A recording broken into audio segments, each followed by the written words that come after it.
to the Fantasy Football Garage. I'm Chris the Candyman, and you already know what time it is. We're drafting best ball teams tonight. An extra special guest on the channel. One of my favorites. He's been on here plenty before. You know him. You love him. It's Cody from Off the SCHNEID. We're going to be ripping Best Ball Manias, getting into it. And if you're watching this in the future, if you're new to the channel, make sure you're subscribed. Make sure you hit the like. Leave a comment. Let me know which quarterback you're fading the most for best ball in 2025. I saw a press conference today with D'Amico Ryans about Stroud's shoulder. I didn't really like the vibes I was getting. So we're going to get into it. We're going to talk about some player takes, rip some drafts. Stay tuned. Let's kick it to the intro. But overall, it's like the guy can ball. Like, actions speak louder than words.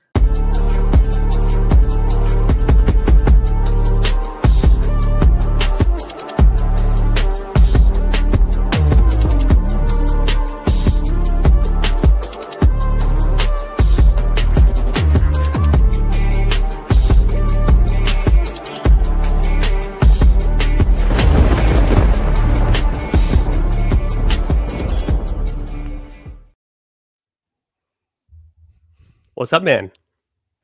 Oh, I love how that intro finishes with my Bengals. I'll tell you that much. I didn't notice that the first couple times I've seen it, but yeah, there you go. You finished with the right team. Gotta love it. Gotta love it. You gotta know what it takes to win in Week 17. That's it right. was the Bengals last year. Never forget. That's right. Bengals double stack. Well, not really. Bengals single stack. Mims bring back. Yeah. Which I had a lot of. Just didn't get there. So you got to get there. You do got to get there. I didn't get there either. I didn't make the finals, obviously, in Best Ball Mania. Otherwise, it'd be at the top of my Twitter bio. So you already would have known. But I the two finals I made, it was a poodle and I min cashed, and then some other smaller tournament, and I didn't. It wasn't that great. So I got two teams in the finals last year, and wasn't a great result. But we're on to 2025. I made a final in the poodle as well. I love those tournaments. Yeah. The poodle is my favorite. I'm pretty confident. I have to go back and look, but I'm pretty sure I made a final in one of the poodles 2 years ago as well. So yeah, I do real well in those poodles. I like them a lot. I'm going to max any of those types of tournaments, the time bank type of tournaments, I'm going to max out 100%. So yeah, I've had good luck with those. No doubt. It's funny that you say that, because I know you and we've had kind of a similar stream schedule in the past. 2 years ago, when it was the CeeDee Lamb, Amon-Ra that you had to have, didn't hurt to have Devontae Adams or Amari Cooper or George Pickens, I think were some of the other guys. That was the year I got 7th in the poodle, and I screenshotted myself in 2nd place at one point. So it was New Year's Eve, and we were in NOLA for the Texas-Washington football game. It was the college football playoff, and I bought my buddies a round of drinks after I had won the whopping $2,000 prize for getting 7th in the poodle, and I probably should not have bought a round of drinks on Bourbon Street on New Year's Eve, because I'm pretty sure that was the entire bankroll right there. Yeah. Yeah, man, it's that's kind of a travesty that you finish 7th in a tournament like that and you're all the way, it's only 2 G's. Like, that's kind of sad.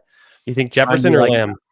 I'm Lamb over Jefferson for sure. Boom, got it. Let me go ahead. Nailed it. Sprung it on you there last second. Let me go ahead. I just uploaded my CSV. We can switch it over to Best Ball Mania only. And then, so I've got I thought I had more Jefferson. I'm probably in the all tournaments, I've got more Jefferson, but look, I'm at 16% CD for Best Ball Mania, but I'm surprised that I'm a little bit lower on Jefferson. I think it's still just early, and it's just where I end up picking from more than anything. I mean, this might be a hot take to everybody. I have one share period of 94 drafts, one share of Justin Jefferson in a puppy. So that's bold. Pretty fadey. I'm pretty fadey of really it's JJ McCarthy, as most people know. My fade is mostly JJ McCarthy. I'm not just ready. Like Sam Darnold had 4,200 yards and 35 touchdown passes last year. Do we Hard to really beat think that, that? right? Yeah. Do we really think rookie JJ McCarthy is going to walk in and throw for 35 touchdowns, 4,200 yards? I mean, I just have have you TD seen his over him. wedge game? The dude is pretty spot on from 140 yards out and in. He's pretty decent out there on the links. So I wouldn't put it JJ, past him. Maybe he's just a very accurate guy. JJ is Yeah, he's a great golfer. McCarthy or Jefferson? McCarthy. McCarthy. Hey, that's not shocking, but that does Yeah, give me like him a little honestly. bit more. That does. I have more JJ McCarthy than I do Justin Jefferson. I'll say that. I That's have fair. You know, done he's pretty cheap. well last night, even on the stream, the draft we did. I did when you were streaming last night. When I Yeah. brought in somewhat naked JJ McCarthy, it was with the true Detroit side because I got sniped on Goff. I've done that a couple Yes. times where I try to push Goff and then I just take because my like backstack sort of option is just take JJ McCarthy. And I Did you had to grab take him where I Felton or took just him. not even? I think you took him naked, right? You just didn't worry about it. Well, I took him naked, yeah, because I had both the Detroit pieces. I had JMO and Sam Laporta. Yes. And then the drafter on the end of the draft, I think the 10 spot or something like that, had Addison and Hawkinson. So I had to take McCarthy. Like I had to pull him up basically around because there's no way I would have got him. And that's the only way that it makes sense for my dual Detroit, no stack, naked pass catchers for Detroit. So I've done that a couple times where it's kind of like the out of just like, you can do the same thing with the Cincinnati Arizona game where you take Jamar Chase and Higgins, and then you try to push Burrow. If you don't end up with Kyler, that sort of a thing. You can do that, but Totally makes sense. Did you notice that Nico Collins goes 5th overall, and then Bowers McCaffrey at the 12-13? We're going to be up next. I love Bucky. I love JT. Higgins is kind of an interesting pick here as well. Gives us some options. How are you feeling on this one? I mean, I'm pretty heavy on JT. I'm pretty heavy, like overweight almost on Jonathan Taylor this year, but we can definitely go wide receiver as well. Higgins is a quality click. Terry McLaurin matches up, but that would be pulling him up. So I'm good with either one realistically. And so I'll flip back and forth. I got obviously ADP, and then my ranks are in here too. I'm pretty high on McLaurin. I'm at like 20% him, 20% Rashi. I'm cool with JT though. I don't think you can go wrong with him in the second round. I would have liked Bucky there as well. You know, Ladd is a smash. I think this late in this area, and then who knows? It's most likely that Jawbone is going to take T if Gambler doesn't, but it wouldn't be crazy to see T come around to the third pick in the third round. I think last night I took T and then I got Bucky in the third round, and I was kind of surprised at that. Nice. Yeah, that can happen. Like to me, the running back should not necessarily be falling, but I've just been saying a lot on my channel. My firm wow, and we might just get that, but this guy should take T Higgins here. My firm like strategy this year is pretty zero RB, anchor RB, hero RB, dual RB, that sort of thing. Like 2 RBs through 10 rounds, and I kind of push it to the end. I think you commented on my stream last night that I was doing and talking about that. So I'm very, very, very sold and all in that strategy this year. Yeah, he does take. I think you're pretty that, tuned in. You seem pretty tuned in on the late running back, so I'm happy to push and anchor down with JT. I've been building all different kind of builds, but I do like that one a lot. Do you have a favorite receiver here? I mean, I like Garrett Wilson here. I mean, Tyreek is fine.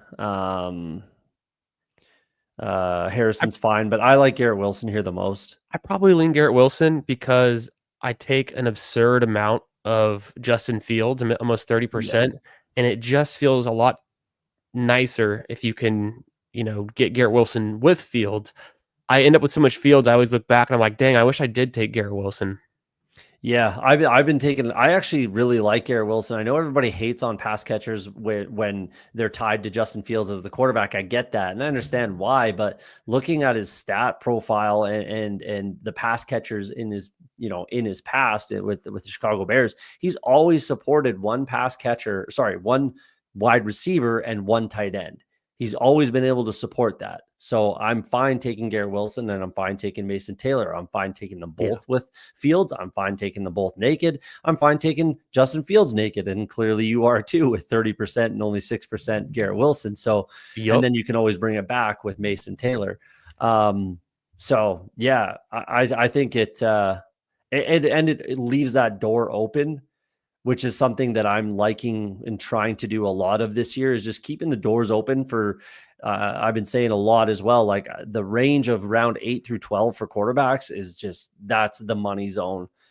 I'm going to be overweight on all of those quarterbacks, and I'm going to be underweight on all of the elite quarterbacks for that reason. I just think that it's stacked in that area. If the elite quarterbacks fall, yeah, I'll pick up my shares, but I am not going to be pulling them up. And I unless it makes tons of sense for my build, I'm not going to be getting a ton of those elite quarterbacks personally.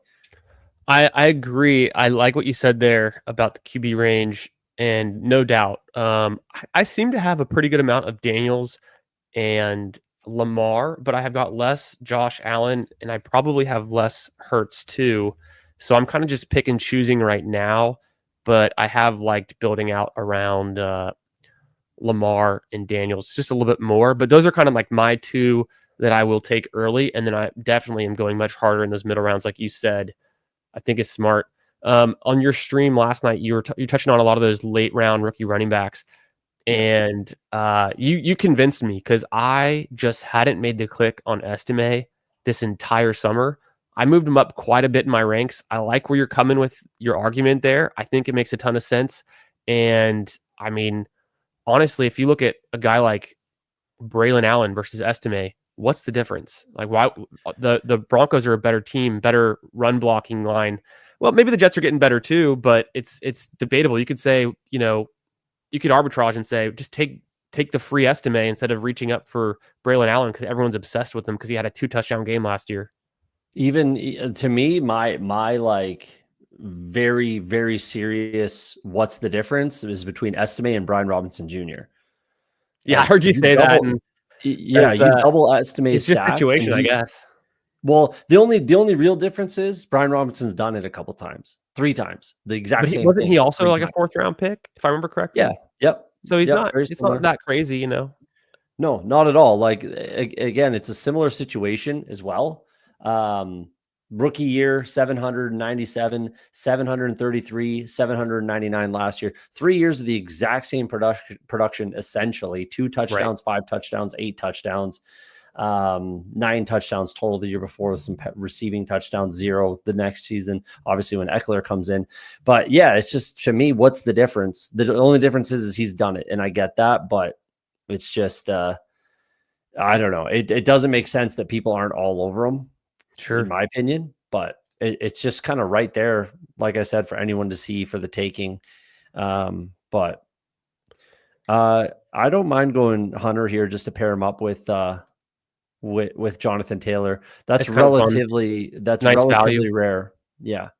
I don't mind it at all. We'll see what comes back around. There's some real solid picks. I think we can't go wrong in this spot to get another receiver anyways. And then little shout out to the chat. Everyone's stopping by. Appreciate y'all for coming in. Got Who Hames, who's been ripping streams. He was live earlier today. Appreciate you stopping by.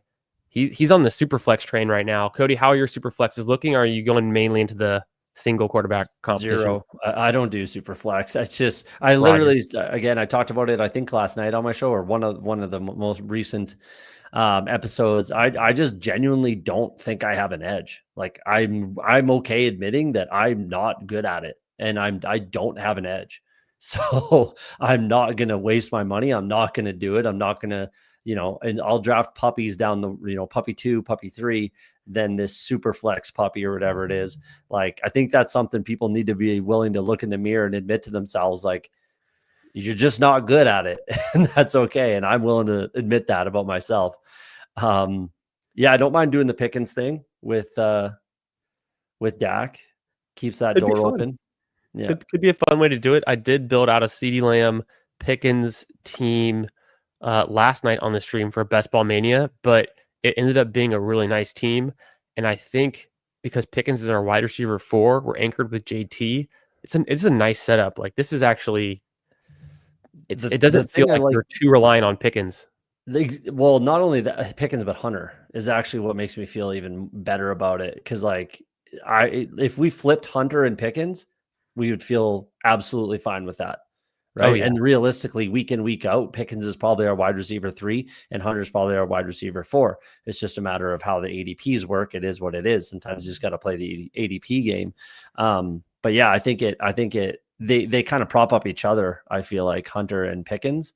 Sure. So I dig that. But yeah, that with the super flex thing, like I'm ready. I'm okay admitting to myself it's not a strength for me. It's not good. I It's hate not a the strength for team. me either. I'll dip Yeah. in a little bit. I love doing it with guys that are fired up about it. Like I had Whohams on the stream, and we ripped 3 super flex drafts.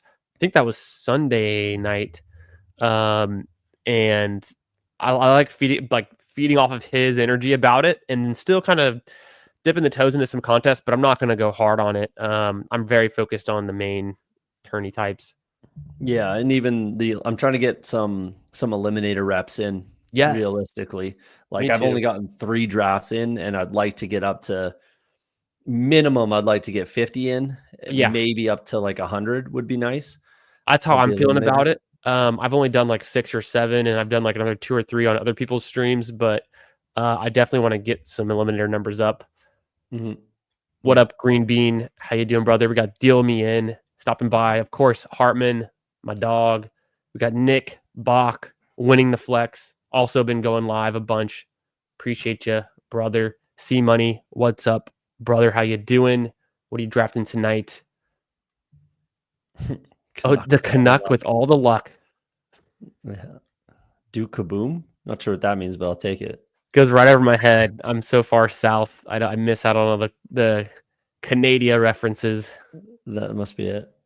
What up, Sean? How you doing, brother? Sean's been ripping some streams lately. Good stuff. Oh, also in the Poodle finals. Nice. Yes, nice. That's the real like that's the real sharps in the Poodle. Yeah. You can tell people, you can tell your coworkers and everyone else. I finaled the Poodle, and they'll think highly of you for that. They'll be like, "How much did you win?" You can be like, "Well, I didn't break even that year, but I did final in the Poodle." The lamb. Yeah, I know Hartman's a big lamb guy. Getting that lamb. Chris Mazzone, what up, brother? How you doing? Oh, yeah. That's we're talking about the JJ McCarthy. It's true. It's Kevin O'Connell. He's competent, so maybe JJ can figure things out. He kind of had the red shirt year, disbanded. How you doing, brother? What's up? Yeah, there's some guys who are fans of the JJ McCarthy. Pud Daddy, what's up, my guy? How you doing? We got Meat Gazer. What up, brother? We're doing good. And Al Boog, how you doing? We're about to make this next pick. You know, something I've taken a lot of, actually. I don't know how you feel about Travion. Doesn't matter. Oh, I love Trevion. He's my RB1 in I remember that, actually. You were big on the Ohio State guys like Buka and Travion during the big board. All of them, really. Yeah, we pick soon. There's lots of RBs. There's a few RBs down there, right? That we can. I think so. It's kind of to me, it's Caleb, Quinshawn, and Pollard are all similar tier. Yeah, Myers or Golden. Whatever. You could take Golden. Let's take Golden. I haven't taken him much at all. You know, it's crazy how much I took them in the big board and the puppies and things. I don't have any of them apparently in Best Ball Mania. So some people have just been sniping me on them, I guess. This seems like the right build for it because our wide receivers are so strong. CeeDee Lamb and Garrett Wilson going to carry us, and even Pickens throughout the season. And then who knows what happens in, week 15, 16, 17, the rookies come on strong, and that's our edge. Yeah, I mean, it's the playoff matchups for the Packers that everybody's nervous about, which is very fair. True. I am too. The Packers as an offense was probably my highest drafted offense in the big board season. So yeah, I don't know how I feel about that now. It is what it is, but it wasn't a lot of Golden. It was a lot of Reed and Kraft, a lot of that. So Myers is still there, and but Go ahead. Caleb. I'd be good with Caleb over Myers. I don't think we need Myers with what We we just have for don't. wide receiver. Yeah, we just don't need him. He's nice. He's a nice pick. I'm pretty pumped on the Las Vegas Raiders offense taking a big step forward with new coaching, new quarterback, all those goodies. But I'm definitely in on Caleb Johnson too. I become more of a coin flip between him and Judkins just because of the situation. I feel like Caleb Johnson has an opportunity to be kind of like the workhorse right out the gate versus with the Browns. I guess I'm confident in their coaching ability. And they've got like the carousel of QBs, so there's at least some floor there. But I just don't know. Maybe they also still like Jerome Ford. Maybe they also like Samson, and maybe it's more of a split workload for Judkins at least. Although I think he's super talented. With Caleb Johnson, I don't really have a doubt he's going to be able to get a lot of work, and I'm not really afraid of Warren. No, I mean, I like Judkins a lot. Just I'm betting on the talent is really what it's all about, Yep, and I think that he's gonna just be by far the best running back on that team. I would Like agree. they might still like Jerome Ford, they might like Dylan Sampson, but neither of those guys are Judkins, Right. and they're not even particularly close in my opinion. So I'm betting on the talent, and we know through I think who was that Batonio maybe I think it was someone off the offensive line. They were basically saying we need to get back to running the ball, protecting the ball. They had twice as many interceptions as touchdown passes last year as a team. Ooh, Pretty unacceptable. You're going to have to run the ball, protect the ball, and see if you can play good defense. They had the number one defense in the league 2 years ago. If they can get back to just protecting the ball, then that defense is automatically going to be a little bit better. So that's my biggest thing. I love Judkins. I like Judkins a little bit more, like in a vacuum. Give me Judkins over Caleb, but Caleb is basically Najee with way more juice. yes. So That's what I think it chalks up to because I've been a bigger Judkins fan the whole time, but I'm just starting to be like, well, maybe the situation matters a good amount too. Maybe I just bounce it out. I don't because maybe Judkins kind of gets a rough go being on the Browns, and they're just not scoring as much as the Steelers. I say that, but we also don't know who the Steelers quarterback is, so it's kind of a mess in both areas. yeah, exactly. We're coming to conclusions where we don't have all the variables yet. So Yep. I think honestly, it's pretty neutral. Both teams, I think, are pretty neutral as far as like an edge. I don't necessarily think there's an edge on either side. I think the talent of Judkins is greater than the talent of Caleb. So I'm like 20, a bit over 20% Judkins and just under 20% Caleb, but they're pretty close. So and realistically, where their ADPs are, when I'm in the one spot and I'm taking Jamar Chase, a lot of times at 72, 73, I just double tap my first two running backs and it's Judkins and Caleb. Yeah, I don't So mind that either. I'm doing And that a lot as we've well. got a good amount of quality rookie talent on this one with Hunter Golden and Caleb Johnson. So, you know, just being balanced about it later on in the draft, we don't have to force a lot of other rookie picks looking for upside. We've kind of already covered those bases. So now I think it also puts us in a good position to lock in on some veterans that people might be, discounting or undervaluing later on, where we don't have to be like, oh, I need this rookie in the late rounds because I don't have one yet kind of feeling. Especially in the running back room, we can take some bets if we want, but there's just shots. There's kind of shots everywhere that we can take. We'll see what this guy does, but wide receivers look. I was hoping Hawkinson there. That would have been fun. Yeah. Lock up Fields before he makes the turn and anyone snipes us. Yeah, we might as well. What do we got? Two guys without a QB, or is it just the one? Just the one without a QB, but I think this is to I'm me a fine with similar it. group of wide receivers, and then running back wise, I think we'll get lucky. Yeah, I'm fine with taking Fields here. Just lock it up. Don't risk it. You never know with these rooms. You He's never probably know, still even though there they're at bad. 99, but I think we feel good about the stack. And then I guess he was fixed. He had Sutton, so he probably would have gone Bo Nix. We could have looked at that and made a little bit of a decision. There goes I mean, I don't hate Scatterboo. it. Maybe that's who we might have liked. Like you said, though, looks like we're gonna get one of those wide receivers we like anyways. So And Scatabo was there. I would have been okay with Scatabo, Yeah. Scatabo, I whatever his name it is. looks like it should be Scatabo, but I keep having to remind myself Scataboo. I know. I always say Scatabo because that's what it looks like. That's what it looks like. Yeah, Everyone's calling him Scat. yeah. Trying to get out of it. I like Josh Downs here a lot, so I'm glad he fell to us. That's to me like the easiest click, unless we want to go Jordan Mason. I've got a lot of Mason. I do like Mason a lot too. I don't feel like we're pressed for running back. We don't have to force it. And I think Josh Downs is a pretty nice pick. He fits this team well with kind of what we're building out. So I'm happy to do it. You think we go receiver here? I'm all right with that. Oh, it's either Downs or Mason for me. So yeah, I would do either one. We've got I think Downs in that range is actually like head and shoulders the number one in that wide receiver range. If you click the draft board, like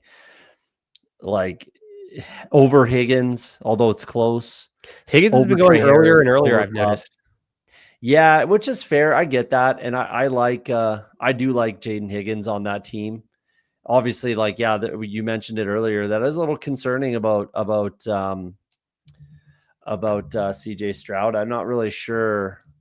That's just not a good look. I mean, it's never a good look. Like Joe Mixon's in a walking boot as well. If I came home from being out with friends or at a bar and my wife said, "How was it?" and I said, "We're done talking about that," the first thing she would be like is, "What? What do you mean we're done talking about it?" There's so a much bigger problem here. Yeah, it's right? Yeah, that was just like bad trying to hide it. Maybe there's more context. Maybe he'd already been asked 3 times and he was sick of hearing it and it's been a long day.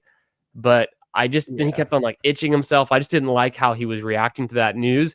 It makes me a little bit nervous, not only as a fan of the Texans, but also like as a guy who's excited to draft, Nico Collins and stack him up with Stroud. So we'll see. There's plenty of time though, but that just wasn't the most confidence instilling interview I've seen from a coach.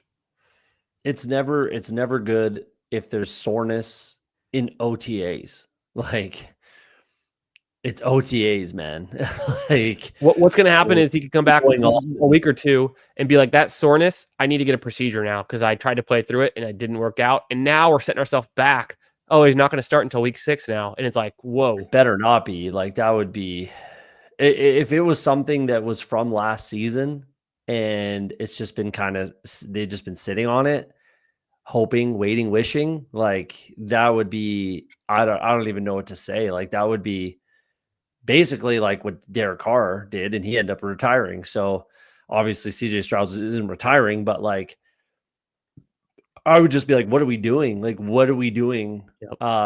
Medical staff, like, what are we doing, guys? And even coaching staff and even agent and CJ Stroud. Like, I think there's a lot of questions that need to be answered if that's the case. Yeah, mostly like to the franchise. Like, we're just idiots on the internet talking nonsense. Like, obviously they don't owe us anything, but like, but to the franchise, like, it would be like, and honestly, the reporters would have to be asking those questions. Like, what the fuck happened? You know what I mean? Like, when did this happen? Where did this happen? Why was it not addressed earlier? Like, this is a multi-billion-dollar business we're running here. How would this happen? Yeah, that would be my question. So we'll see, I guess. Hopefully he's fine. And it did look like, yeah, he was just frustrated with the situation, and it'd be annoying. Think about it if you were at your job and someone kept asking you, when's this project going to be done? When's this project going to be done? Where are you at with this? What's going on with this? And just asking the same question, but framing it differently over and over and over. It gets old fast. I'm probably catastrophizing. I'm probably channeling some of that Derek Carr bad shoulder vibes. I think it'll be all right, but no, I think it will be too. It is just a weird look. It's just not a great look. I mean, it's OTAs, man. Like, you should be like, what's been going on all spring since the end of last season, essentially. What's been going on where, like, now you show up and you can't throw a football? Like, that's a little oddball. Oh, I thought he was going to do it. Dak. No, I thought the New York fan was going to screw us there. We got to go Dak. It's easy. Oh yeah, 100%. Right? Yeah, 100%. Too easy. Easy game. Here. Yeah. Let's take a little bit of look ahead. we probably do want to go back to the running back spot or look to tight end with this next pick. I don't think we have to take another QB so soon. Obviously, Love or Lawrence could be nice on this team. Maybe we try to push them around since we feel strong enough at QB. What do you say? Running back, tight end, Yeah. looking more like the move? Just go to everybody, like pull up all the positions. I don't Sure. think we need to go double tap quarterback here. So yeah, definitely running back. Tight end looks good. Yeah, RB. I like Sharps for sure if he's still there. I think that would definitely be the click. Yeah, there's no one else that I feel like there he goes. Okay. I guess we could go Loveland. I mean, Lawrence would be fine as well if we wanted to go down that road. Who'd you say? Trevor Lawrence, if we wanted to go down that road, double tapping quarterback, and We then we're could. obviously done. It's not the worst idea. And then we do have 2 Indy. Like, I don't mind that. Just go Lawrence. Let's do that. I don't like Loveland enough here, to be honest. I really don't, especially with our build.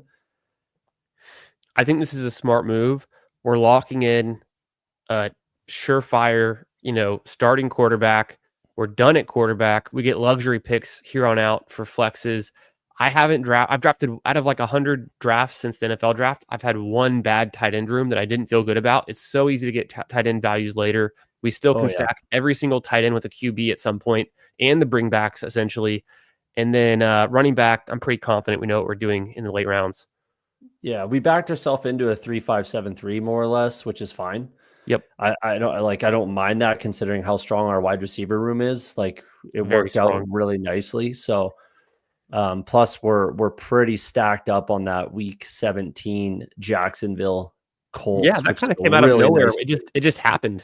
Yeah, that was not planned whatsoever, and it really really worked out for us. I think we got a relatively rare. Honestly, this would be a rare, like a unique team for sure, because we got a little bit of falling value on Jonathan Taylor and a little bit of falling value on a rookie Travis Hunter, right? Like, yep, I think, and that's falling value on Dak a little bit. Like, we got some unique pieces that don't always fall together. I want to do a quick check on this QB combination because I've taken a lot of fields. Do I have fields with Dak? Done it 3 times before, so that's kind of funny. But I don't think I've done it with Dak and Lawrence because I don't see Lawrence on here. Just once, but I mean, what are the odds that it would be Dak and Lawrence? I guess I could check the go. I think I did something there. It's my bad. You should. I think you did it right. Oh, what's going on? I think I added a glitch. Yeah, I think I just added to it, and I meant to just do one. I guess you can scroll this way, and then Dak, and then Lawrence. Okay, I mean, there's a chance I've done these 3 quarterbacks before. It'd be hard to know exactly, but it feels really strong to me. And yeah, fun start. Yeah, I like it. I like it for sure. Obviously, we're done completely at quarterback. We don't have to force anything at wide receiver, but we do have to take one more. Okay, thought experiment. If Jordan Love was there at pick 166, would you take Love on this build? No. Okay. Makes no sense. It makes no sense whatsoever. It doesn't add pick points. 171. It doesn't matter. He could be picked 220. I don't care. It doesn't add points to this team whatsoever. Yeah. Unless we had like that's what it boils down to. If we had like a Mark Andrews and it was already built out where, hey, we've actually got like 2 or 3 pieces of that week 17 game, and then maybe it plugs in, but I get what you're saying. Sure. But yeah, if it really, really worked out and really correlated, and we could maybe stop at 2 tight ends, which we can't with this team, then yeah, we could maybe put that together. But I don't think it makes sense. He just never cracks our lineup. Is kind of just what it boils down to. So that's the tough part. Yeah, I totally agree. I'm just highlighting some guys. We're coming up pretty quick. I don't think we have to force the Ferguson. I kind of think that Goddard's a little bit more talented than Ferguson. And then because we've already got the double stack, we don't have to force like a triple stack. Both the players in the turn have a tight end, so we're not like we don't have to go tight end first. Could be a nice thing to do. The running backs here, I think Ray Davis is a great pick. I think Ray Davis is a smash. I was just hoping he wouldn't get clicked there. So yeah, I like Ray Davis a lot. Me too. This year. Plus, like a small little thing about Ray Davis is he has a really nice bye week for running back. There's not a lot of Oh, week yeah. 7 bye weeks for running backs, so he fits right into any Just RB room. Ravens. Yeah, and I think he could play a huge role this year. I really I'm going to be very, very overweight on Ray Davis, I believe. I think, what am I at right now? I want to get more. 19%. 19%. I'm only at, well, this is Best Ball Mania's only. It looks like it's my first one in Best Ball Mania, which is crazy to think, but I guess it's just true. Do you think now we take a Ferguson since we probably want to go tight end? I actually don't particularly want to go tight end yet, if I'm being honest. I'm cool with that too. Like, I don't mind taking a Algier. Bigsby's fine. What else we got for running back? Bigsby is more of a team stack play, but he's not a pass catcher. Oh yeah, not Bigsby. Sorry, no, not Bigsby. Yeah, what else do we have for running back there? Yeah, it's getting thin, but then yeah, I don't mind. Yeah, Algier's fine here for Algier sure. over Bigsby over Ferguson. Yeah. I definitely do not think we need to triple stack the Dallas side. So don't have to. And we're doing a really good job catching up at running back here. This is like really nice range. This is like the ultimate combo. The first 4 receivers are all stacked up. That's like one of my favorite things, is just stacking those top receivers with the QB options. So we're on a roll here, and we have Jonathan Taylor. We're going to land this one. We've got so many outs for late tight end and late running back, and we probably just go one more receiver, like you said. Yeah. I like the way this team is actually building out. It looks really nice. Looks really fun. Yeah. So what up, Al Bug? Nick Bach, we're drafting the BBM, just catching up with the boys. Who Hames in the house. Friday on the Eliminator, but no. Oh, Fitty on the Eliminator, but no super flex. I like that. What up, David? How we doing, brother? Poodle final last year, like we're saying, this is where all the sharps were. Don't spend all your Poodle winnings in one place like I did, because it goes quick. The C Money, Duke Kaboom Canadian Toy Story 4. Oh, okay. Gotcha. There you go. I didn't see Toy Story 4. They got pretty dumb later on, but got smoked in the week 15. Yeah, that's tough. That's tough, brother. Me too. I had 28 teams make the playoffs for BBM. I had one team make it out of week 15. Yeah, it was carnage. So you me both, deal me in. You me both, man. Guys, be like Fantasy Dog. Hit the like. Don't forget. Also, you guys already know him. You guys have already watched his streams, but I've got Cody's Twitter and YouTube channel in the description. So just in case you're brand new here, you don't know what's going on, maybe this is the first time you've jumped into a best ball stream. Who knows? If you're watching this in the future, make sure you're subscribed to the guy, and he's put out a ton of good content too. Let's rapid fire through the rest of the comments. I think we're catching up pretty quick. Yes. Yep.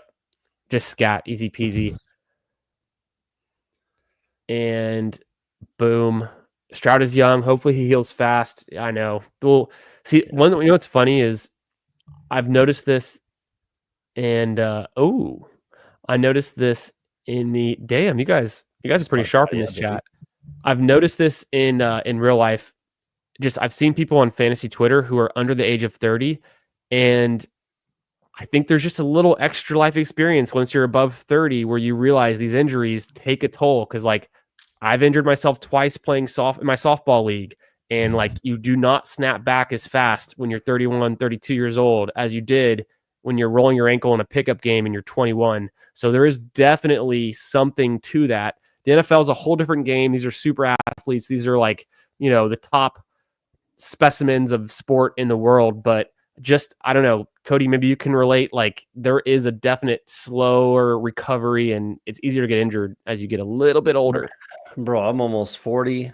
I'll be 40 this year. So yeah, I can second that. I can vouch for that. It's I have like one too many beers, and it's a rough next couple days. So yeah, it's tough, man.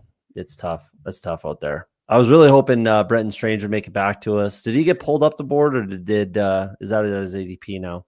I think that was his ADP is pretty high. It's like 155. He goes 160 there. Oh, I'm not really? crazy Okay. about him. I think it would have made a great amount of sense for our build, but we can still do some other interesting things. I'm looking at Zach Ertz here with the Yeah, I bring back for our didn't want to Dallas. jinx it as long as this guy doesn't take him. He shouldn't. He He's shouldn't. got 2 tight ends. I mean, if he takes Ertz, he's just a big Ertz fan, Oh, yeah. You and there's shouldn't. nothing we can do about it. But Yeah, smash Ertz. That's an perfect timing. absolute smash. That's what I was hoping. I was hoping we got Brenton Strange and then Ertz would have been great. But I guess it was wishful thinking to try to get Sure. both. But I like Pat Fryermuth as well. I like him. Or we could just take Mason Taylor if you want to get We could do double up on Mason the Jets. Taylor. I don't feel like we have to force a stack with Fields since we Yep. have Dak double stacked and the Lawrence stack. But I like the idea. Are there any running backs here you feel like we need on our team? I mean, Rico I'd be fine with. Fine with it. He's been falling a lot, Yeah. I've noticed. Yeah, I mean Tillman Any I'd be fine receiver. with. If we take a Tillman's receiver, it's our falling. Wow. last one. We could take Tillman. He's absolutely plummeting right now. That's kind of Do you crazy. think him or Fryermuth with the Fryermuth FUD? I think Tillman. Let's do it. Let's get our I'm last cool with wide that. receiver. Tillman was, you know Pairs what? up You with know, Caleb people, week 17 as well. that's a Caleb good point. Johnson. Yeah, that's a good point. I was just thinking that through. It's like we've got a lot of minis in this one that we started to build out to in kind of a nice way. We don't have a Patriot, but we might be able to figure that out. We'll see. Tillman had those nice spike week games right before Judy took over. I think we saw some good things. The concussions are unpredictable. He's still young. We got him at a nice ADP value. When I saw Tillman coming out of Tennessee, I really liked his side speed combo. And I'm hearing a lot of people talking about Thornton on the Raiders in a similar light, where they're like, hey, he's just very big and fast. Don't you want some of that in the last round? And I don't see it for Thornton. Like, I'm not making the Thornton click yet, and I don't know if I will.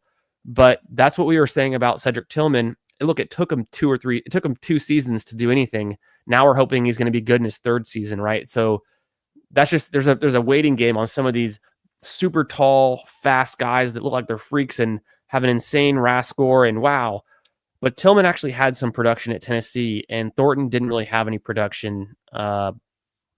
And it's escaping me, but let's pull it up. It's just escaping me right now where he played at. 6 years too, Thornton. I think he played 6 years at Tennessee as well. And It was Tillman's, Tennessee, right? Yeah, also Tennessee. So it's a pretty good comp. But he had no production. Tillman's just a way better wide receiver than One Thornton's good ever year. been. Yeah, we'll say we had one good year, and he's not like super old either. But no, but they didn't have much for quarterback play until Hooker took over in his final season there. Like Milton was playing for a bit. That's true. It was all kinds of back and forth at the quarterback position for Tennessee, and I don't think he was that fast, Tillman. Yeah, it's actually surprising. I was probably I'm slightly confusing him with another player in that same draft class on the speed, but he's got the size. He's more productive. Was the whole point. He missed a lot of games his last year, but he had that one really productive season with 12 touchdowns, 1,000. He was playing next to Hyatt. He was playing with Hooker. Well, he was hurt. He was hurt in his final year, but he was like, he was doing like he was 100 yards a game sort of thing until he got hurt. So that was the whole thing with that Tennessee Volunteers team. I was kind of like, at the time, I was saying like, where would they be if Tillman played the whole season and Hooker didn't rip his ACL at the end of the season? That might have been the national championship team.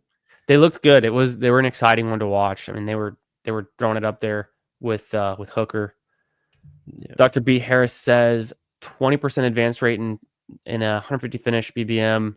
Looking to get better this year. Yeah, nice. Yeah, you got to keep after it. If you top that, then you're doing that's better than 99% of other best ball players out there, man. If you top what you did last year, chances are you won't make the finals again for another 9 years. But we'll see. Yeah, Dr. B, what's your underdog username? I think I've already asked you this before, but let me know in the chat. And then Who Hames is a slow recovering guy like us as well. Yeah, I tore my quad playing softball, and that's exactly what happened. I cracked a line drive. I tried to sprint to first, and when I got to first, my leg was about to fall off. It hurt so bad, and it took me 3 months until I felt normal, and I still worry about re-aggravating it to this day, and that was like 2 years ago. That's horrible. That would be terrible. It was. I hate. I didn't do anything about it. I just wore like a leg brace for like months, and then I almost went and saw someone because it was taking forever to heal. But just it wasn't like a severe thing. It was just a mild. I think we just take Mason Taylor then if he's there falling to us. Like, Every what do you time. want from me? And they've got 3 and 2 tight ends, but I don't think it's worth messing around. Pick 190 is well past ADP, and we're pretty much just taking whatever players we like left. Yep. I don't like J.K. Dobbins at all, personally. I don't even think he fits in with this team. Like, I wouldn't mind taking a running back that I was talking about last night, one of those types, someone that doesn't overlap bye week wise. I definitely don't like Taj Brooks being a Bengals guy. I like Woody Marks. I'm okay with that. Estimate, obviously, I'm good with. Yep. Yeah. Our bye weeks, we just want to avoid 5, so we just don't want like. I personally would not want to overlap any other one again as well, just because we're only taking 5. Yeah, so then estimate gives us a pretty good out there. I like the estimate click. I'm all right with that. We could do that one. I mean, we only have 2 picks left. What's their tight end? What's their tight end? Because that's our last. Yeah, it was getting pretty thin. We could take Ferg here. Terrence Ferguson. We have two vets, in their tight end room. Yeah. Oh no, we have 1 rookie as well. I'm cool with estimate here, and we'll figure out tight end. Sure, we can do that. I think I like to tie a bow on this running back room. We've got some talented year 2 guys. The rookie JT holding it down. We can spend some time big braining the right tight end to take with this last pick. And we might just come back to it and say, you know what, the tight ends are ugly. Let's throw another pick into something else. Like I don't know. We could take a 6 running back. We don't have to, but we could. And then wide receiver, we probably are just done. Our top 4 is so strong. Yeah, I think it would be running back or tight end for sure. Yeah. And there's tight ends down there that we can find. Even a guy like Noah Gray is still not a bad click. Who else is down a little bit? Yeah, so Sanders I'll go to ADP. I'm not really drafting Theo Johnson. I don't see the appeal. I'm not. Yeah, no, I agree. I would rather take Noah Gray, Ty Conklin. Yep. Komet's not the worst click. Yeah, no, Komet's a fine click in my opinion. That's pretty much it. Now that we get down here, it dries up. Yeah. I mean, I have a couple shares of Austin Hooper in the big board season. If I needed like some correlation, like he had a pretty good season last year. He's a veteran. He's a pro. He's had a bunch of relatively good seasons. Was that back on the Falcons a long time ago when he was putting up some numbers? Is that who I'm thinking of? I think he was a first-round pick back in that time as well. Right. But he with Josh McDaniels as the offensive coordinator, like we've seen what Josh McDaniels has done with tight ends throughout his career as an OC. So I don't know. I'm not advocating for taking him here. I just like he's had a pretty solid career. That was back with the Falcons. Yeah. So like if you were in a pinch, you could do worse than Austin Hooper. You really could. It's funny. I've got him in a dynasty best ball league, tight end premium, and it's very deep. And I have got him on my team, and he puts in some numbers. He can have some little spike weeks to hit the lineup. He can show up when you're average. What's the average point for week to week basis for tight end? It's like 8 points, not even touchdown dependent. Like yeah. So if he's averaging that just said 6.4, like that's pretty fine, so. And we did slap Mason Taylor on that. We got it copy paste. Hope you're having a good Tuesday night, my man. He was telling us when we took Tillman, and we I know he was and I've done it. I've taken Mason Taylor that early with the amount of Fields teams that I have. I've taken Mason Taylor. I've reached for him, but we pulled it off. Yeah, worked out for us. Yeah, I'm definitely in on Adonai Mitchell. It's just I think we're pretty solid at receiver, and we've got Downs and JT, so we don't have to like go overboard. But I've been cooking a fair amount of Mitchell. I honestly I like Pierce more, even at cost.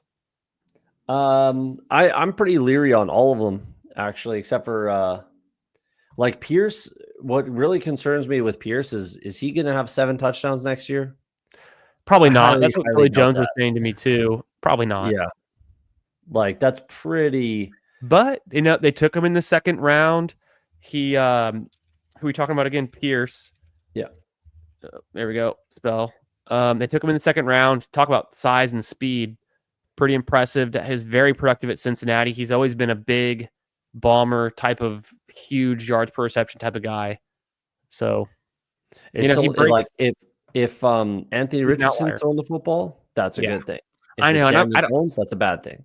Yeah, 100%. And who knows what's going to happen there. Look, only one tight end was taken since our last pick, and it was Gadsden. So I think we're going to have our pick of the litter. You liked Ferguson. We do have Ertz, old man veteran, and Mason Taylor. I think Ferguson's interesting. The Rams are a fun team. I like getting a Ram on every team. But do you have any preference with this last pick? Yeah, it's Ferguson for me. If he's there still, he should be. Yeah, I at a discount, give me Ferguson. He's my guy. He's kind of been my guy. So nice. Yeah, it doesn't overlap our bye weeks. I love the matchups, the fantasy matchups, or sorry, the fantasy playoff matchups, whatever you want to say for Ferguson. So it sounds like they want to run a lot of 2 tight end, which makes a lot of sense for that team. Devontae Adams, Puka Nacua, and then 2 tight ends. Perfect. Let's go. What up, Rock Sampson? And then Huhaim trying to fill a marathon. Get your marathons in, guys. If you're up for the promo, I did slow marathons. Yeah, you got to do 7 marathons by tomorrow night at midnight Eastern.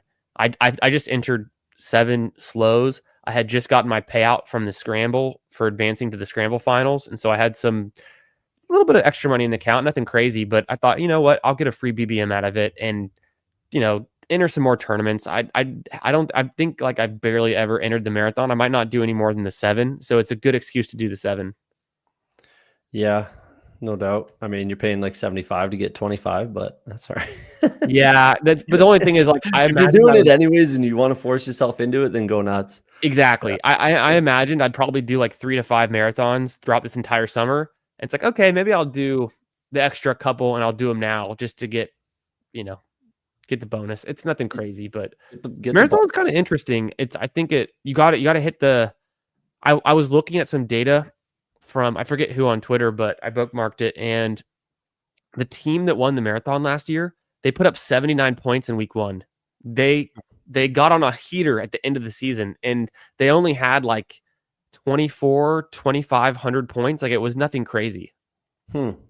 Yeah. So, I mean, I'm not drafting that at all. That's one that I'm avoiding, is the marathon and the sprint. Those are the 2 that I'm not doing, but I am doing the eliminator, obviously. And I'm actually ripping some weekly winners. I like the weekly winners sweat, it's a good time. I did it. I don't think I did it last year, but the year before I did like 20 or 25 or something like that. And I didn't really think about it, but I actually won it like just a couple bucks. It wasn't even on those weeklies.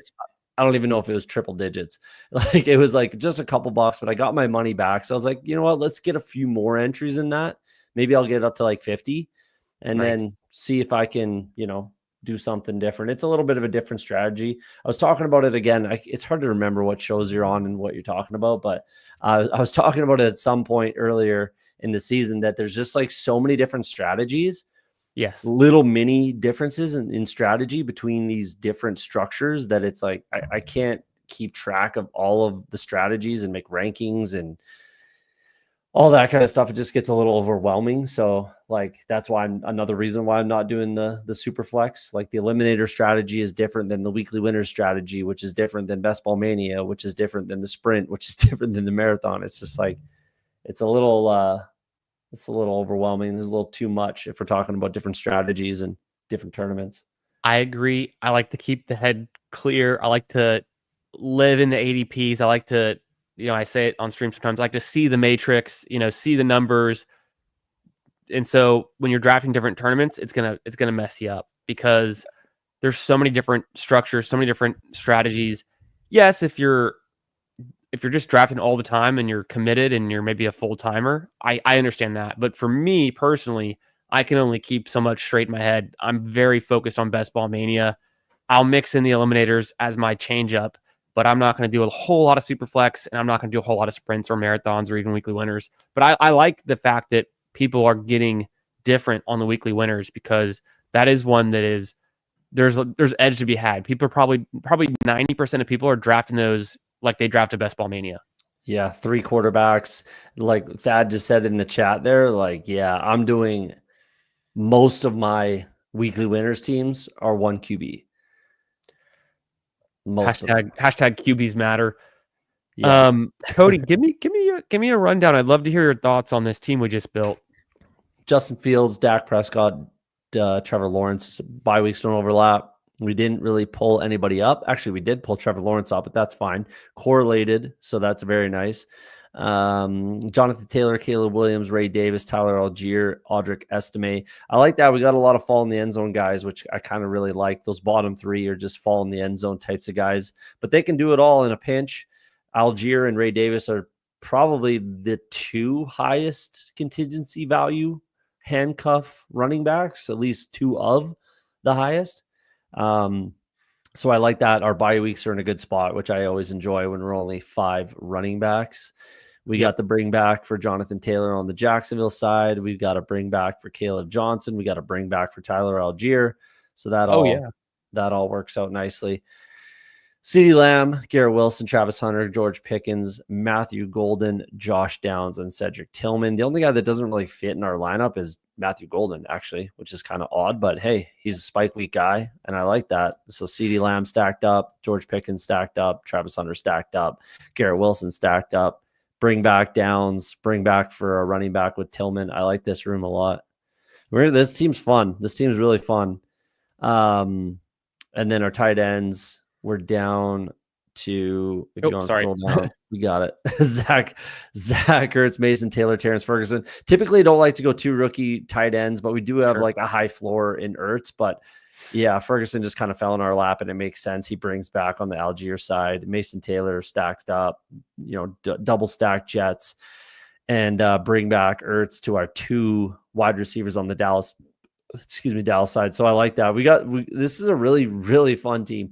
If this one sneaks into if this gets out of this pod, which it actually probably should, like advance rate is like drafting 3 or more quarterbacks is very, very good for your advance rate.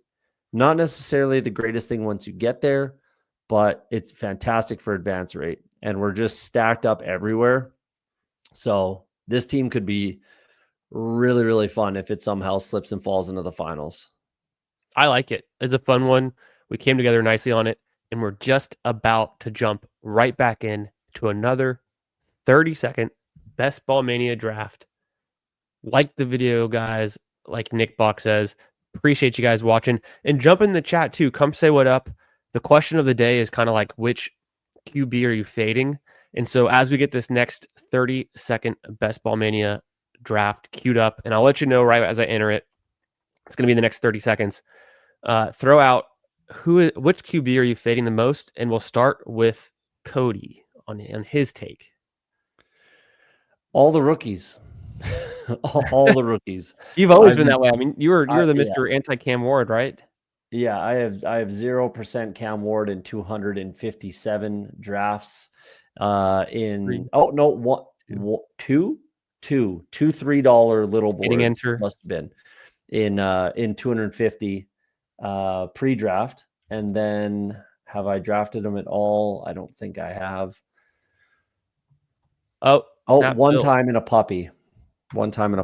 But I will not take him in a big board, and I will not take him in Best Ball Mania. So all the rookies, even in the big board season, 0 Jackson Dart, 0 Shedeur Sanders. Hey, that looks pretty good now. At least Dart might not be starting until super late in the season, and then Shedeur, of course, you dodged a bullet there. I mean, as far as like the top guys, like maybe that's a better, funner conversation. Let's go to the rankings. Who am I fading? No doubt that I will never forget. JJ, yeah. Sorry, I don't know if you could get in this one. Oh no, JJ, you're Pikachu. You're Pikachu. Pikachu? Yeah, he got in. He's in the 6th spot again. We got David in the 5, JJ in the 6, Nick I Bach think it's winning the flag. Pikachu, like Puka Nakua, maybe? Pikachu. Is that what it is? I guess so, but I mean, who knows? Yeah, Maybe, Pikachu, yeah. Pikachu, Puka Nakua. Jawbone looks really familiar. Let me know if you're in here. And then, of course, we're in the 10 spot. We got Dr. B. Harris, a Best Ball Mania finalist in the 11. But someone else said they were in the Best Ball Mania finals too? Was it David? I don't remember. But we got a bunch of guys in here. I'm glad y'all made it in. We snap filled it, so good timing. And from the 10 spot, it's gonna be quite a different draft board for us than what we just did. Yeah, we got a minor P's and Q's with who we're planning on taking, but we can make that happen. What? No, it doesn't seem like anybody's pulling down Gibbs at all, which is an interesting one. I am. I'm so in on Gibbs. Even with, and I do think I do need to adjust a little bit with the retirement. And what's going on, but like, so ADP wise, it'd be Neighbors or McCaffrey or Collins. How do you feel at this point in the draft, Cody? Let's do Neighbors. Yeah. I've been doing a kind of a fun strategy out of this point in the draft, if I can make it work, and maybe we'll see if we can make it happen. So I was just saying about Gibbs. I don't know. Were you talking about Gibbs last night? Yeah. I think obviously Montgomery, a slight decrease in kind of like his rankings, just moving him down a little bit. With Gibbs, he's just so talented. It's hard for me to move him back. So I still think Gibbs is in my top 5. Yeah, he moves to 6 for me, where I had him at 3. I had him ranked pretty high. I had him ranked literally Jamar Chase, CeeDee Lamb, Jahmyr Gibbs, Bijan, Barkley, then Justin Jefferson. Now Gibbs moves to 6, Bijan moves up, everybody moves up, Barkley moves up, Justin Jefferson moves up, everybody moves up. I don't mind taking Bowers here with the bring back situation. I'm open to it. I just want to do a quick check. I don't think I've done that yet, but I wouldn't be surprised if I did. Quick check. Yeah, I haven't done it yet in a Best Ball Mania, so get one in. Why not? And obviously, I'm in on Bowers. I'm in on Neighbors. I'm kind of out on Bowers, but I don't mind doing it. Yeah, I was kind of fighting off the last night. Putt Daddy's comment there. If anyone was coming at me, it wasn't his later comment. Oh yeah, I'll get to it. Well, I wanted to pull up Putt Daddy. He's fading T-Law. He killed me in the past. That's something that I definitely fade some players that have killed me in the past. But they've been investing in the offense at the running back position, at the wide receiver position. So could be T-Law's year. He could just continue to underwhelm. That's a pretty good shout, though. Nick is fading A-Rich and Stroud. Sounds like someone who got burned last season, taking A-Rich and Stroud at their ADP, and they both disappointed. So I definitely see how that comes together. Just fading the elites a little bit. Yep, I agree with that. That's a big, not necessarily like a full fade or anything like that, but definitely, yeah, a little bit of a fade. Yeah, Snipe City coming up.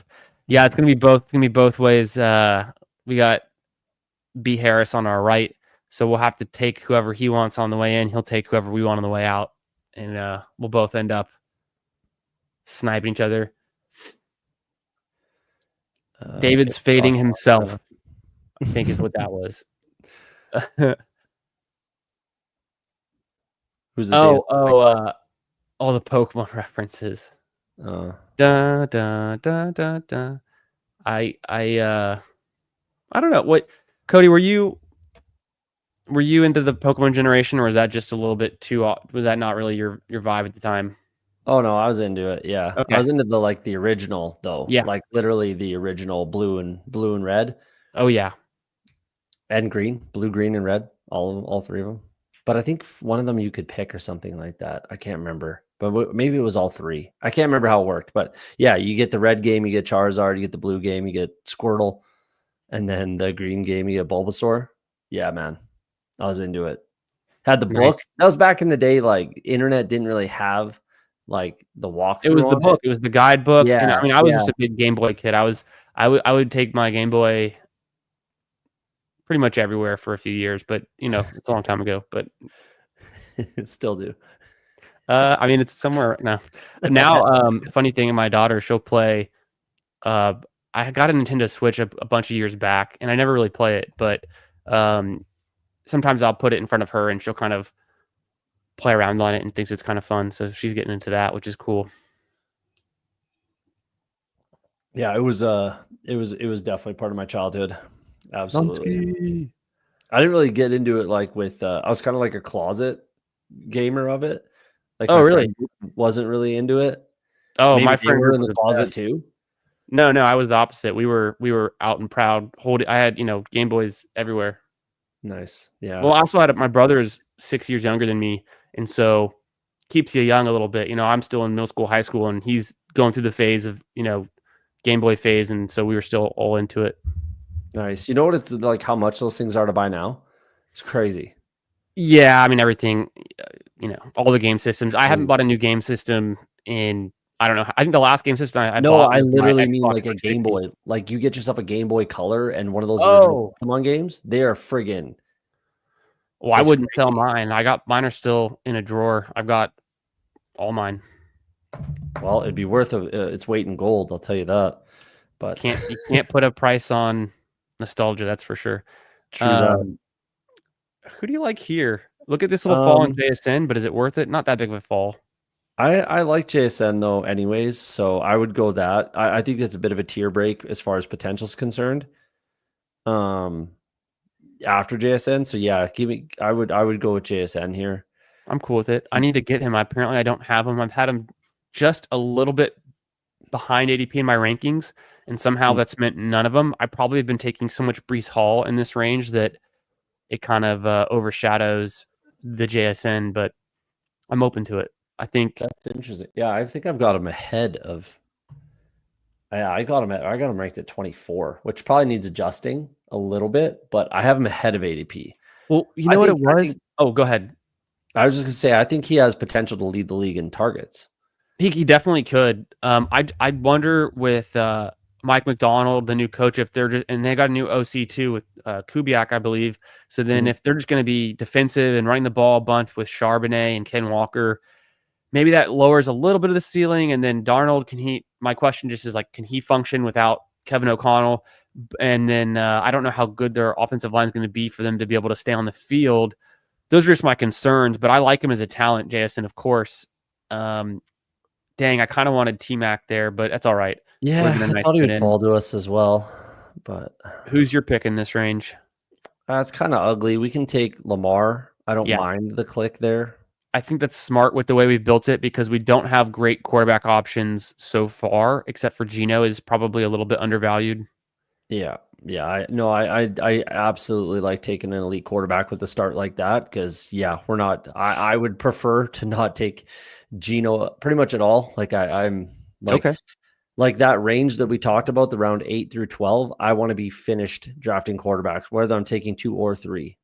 I want to be done drafting quarterbacks. I do have a couple shares of Geno and a couple shares of this guy, that guy, whatever, but nothing like I have in that 8 through 12 range. That's like the quarterback sweet spot. Sometimes I take 3 in there. Sometimes I take an elite and one of those guys. But with what we've built so far, that feels really nice to bring in Lamar. I think so. Yeah, I don't hate all that take on Seattle. I don't disagree. Like Sure. the only pass catcher I'm taking realistically with any kind of volume is JSN. I'm not taking Cup with much volume. I'm not taking any of the tight ends with much volume. I like the running backs for sure. I'm not taking a ton of Darnold at all. So, I just think like he could be the guy. He could be a guy that leads the league in targets this year. So I wouldn't. If he has that potential and that's an out, then sign me up. I wouldn't be ultimately surprised if he's talented enough. If they just say, "Hey, we're going to throw it up to him," and I think it'd also be somewhat contingent, just in that best case scenario. Like if I imagine what it would take for him to be the league leader in targets, probably Cup is missing games. Probably Torrey Horton isn't coming on strong yet, and they're really desperate, and he's like the clear best option in the offense. And then they're running the ball a lot, but they're still throwing it to JSN every other play kind of thing. Yeah, I mean, like Chris Olave had enough volume when he was healthy, and when they were playing well early in the season, like they were fine offensively. They're one of the best offenses in the NFL through the first 4 weeks or something like that. So the offense can absolutely function. It's just, yeah, I don't think Cup realistically plays into any sort of an issue with JSN leading the league in targets. And like, I'm not worried about Torrey Horton either. I don't think Torrey Horton's going to come in and be some sort of, offensive rookie of the year sort of situation. Right. Like he'll get a little bit of underneath stuff. Like if you watch, I didn't like Torrey Horton much last year, or this year, just because of his tape was almost everything was over the middle of the field. So to me, he's their kind of slot receiver, even though that's what JSN and Cup profile has. Right. And then it's just going to be deep shots to MVS, which is, he's a fine click at the very end of drafts as well in the 18th round. Like it's going to be just play action bombs to MVS when he's one-on-one coverage sort of thing, or when he beats his guy. At least one game he'll put up 60 to 100 yards and a touchdown. Probably at least one game. Oh, more than that. Like he'll have a couple like 3 catch 80-yard 2 touchdown games. Wouldn't surprise me at all. One of those, right? Yeah. So what the thing about JSN that I just remembered was, I remember tweeting out in March, probably early March, before the Geno Smith trade, before when it was DK Metcalf was still there, I was starting to tout JSN as my favorite pick at the 2-3 turn. And then since then, I've got him ranked back here, at the end of the 3rd round. And I think it's just because, I don't know, I don't want to be super out on anyone in this 3rd round. But I kind of I'm open to moving guys around at different points in the summer. Yeah, I mean, last year after week 7 or 8 till the end of the season, he was wide receiver. He was like a top 3 wide receiver, and that was with DK Metcalf, and that was with Tyler Lockett. And that was with Geno Smith. But is Geno Smith that much better or better at all than Sam Darnold?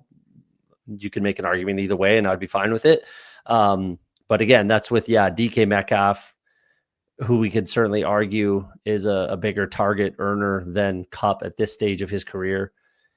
Yeah, I think bitch. we're fine. Oh, I knew that was going to happen. Nice.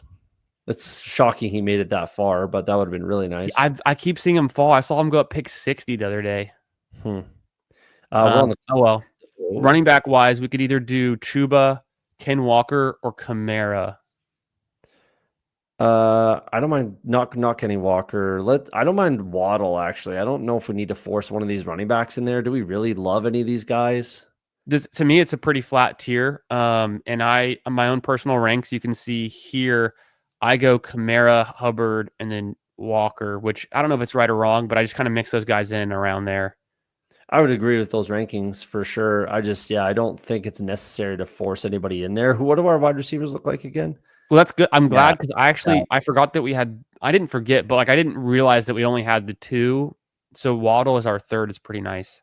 Yeah, I would rather do what we did there with Waddle. I think Waddle's we went both elite QB and elite tight end, which was a little bit tricky to pull off without going more of a 0 RB or a hero RB route. And if we're doing anything, I'm going with a 0 RB at this stage. Like, I'd rather stack up our wide receiver room. I just think Waddle's a bit of a smash right now. He's starting to get some buzz on the Twitter machine, which is cool, I guess. But it's I did notice that a little. It seemed decent for him, right? Addison goes. Yeah. Some people aren't afraid. I'm not afraid of Addison. I'll take him. Plays my JJ McCarthy, take. I'm pretty low on Addison personally, but we should be able to get Kamara here most likely, I guess. Like, we could take Kamara. I'm good with that. That's a good anchor, right? Like, I'm cool with that pick. You think we should just go ahead and do that? Yeah, I'm good with that unless we want to take a bigger swing on Henderson, but I think Kamara makes more sense. The part that keeps getting me is when it comes to DFS and we're in week 2 and Kamara's projected for like 17 points and he's like the 5th running back off the board. Everyone's going to go, wow, you could have got him in the 6th round, all Yeah. BBM. It was the same thing last year, right? I mean, I was pretty heavy overweight on Kamara because he was just a smash, where he was going like 8th round last year or something like that. Like it was pretty wild where he was going. Yeah. Yeah, I Yeah. rewatched the stream. I caught up with that today. It was I love it. Sometimes I get a little Fight 'em. like Don't let him get to you. Tell him what's up. You No. know better. But then also, sometimes they're right. But usually chat's 100% of the time. No, is it 50% of the time? Chat is wrong 100% of the time. Yeah. No, I just like my biggest thing is like let's stop trying to change each other's minds, like in the world, not just with this, but in the world, not just with fantasy football, but like in the world. Like stop trying to change people's minds, man. Like it's it's kind of silly that people argue thinking you're going to like change my mind about something. It's like I put in a fair amount of work into this, and once I make my decision on something, I'm gonna do it. This is a guy who was 20% Eric Gray last year in the big board, or was it last year? Yeah, Tyrone Tracy's rookie year last year. Yeah, I was Uh, 20% Eric Gray because I thought I think he Gray was didn't. 2 years. Oh no, but because you thought Gray sophomore year Gray would do something. Yeah, and Tyrone Tracy was a former wide receiver, 5th round pick. I was like, I'm going to take the 5th round pick running back who's been in the system for a year.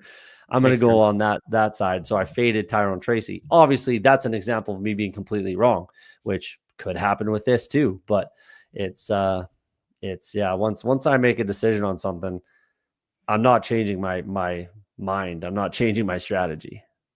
So That's it is that's what totally it is. fair. I like that. And Huhaim's saying something funny about his fading Josh Allen. That's because he's such a Lamar Jackson bull, and that's hashtag not fat approved to fade Josh Allen. I'm not going to fade Josh Allen, but I'm hopefully just going to be right at like an 8%. That's probably where I'll be. Is 8-ish. Yeah. And I'm probably 6 to low right 10. now. Like I said, I'm at 6.5, so I'm not far off. It's manageable. Yeah, that's pretty much where I'm I at. hate all of his stacking partners though. If you don't get Keon Coleman, and even then I don't I'm not obsessed with it. Like there's no like a Josh Allen I'd probably want naked with just like insane wide receivers. You could take Josh Allen naked and feel okay Yep. about it. That's for sure.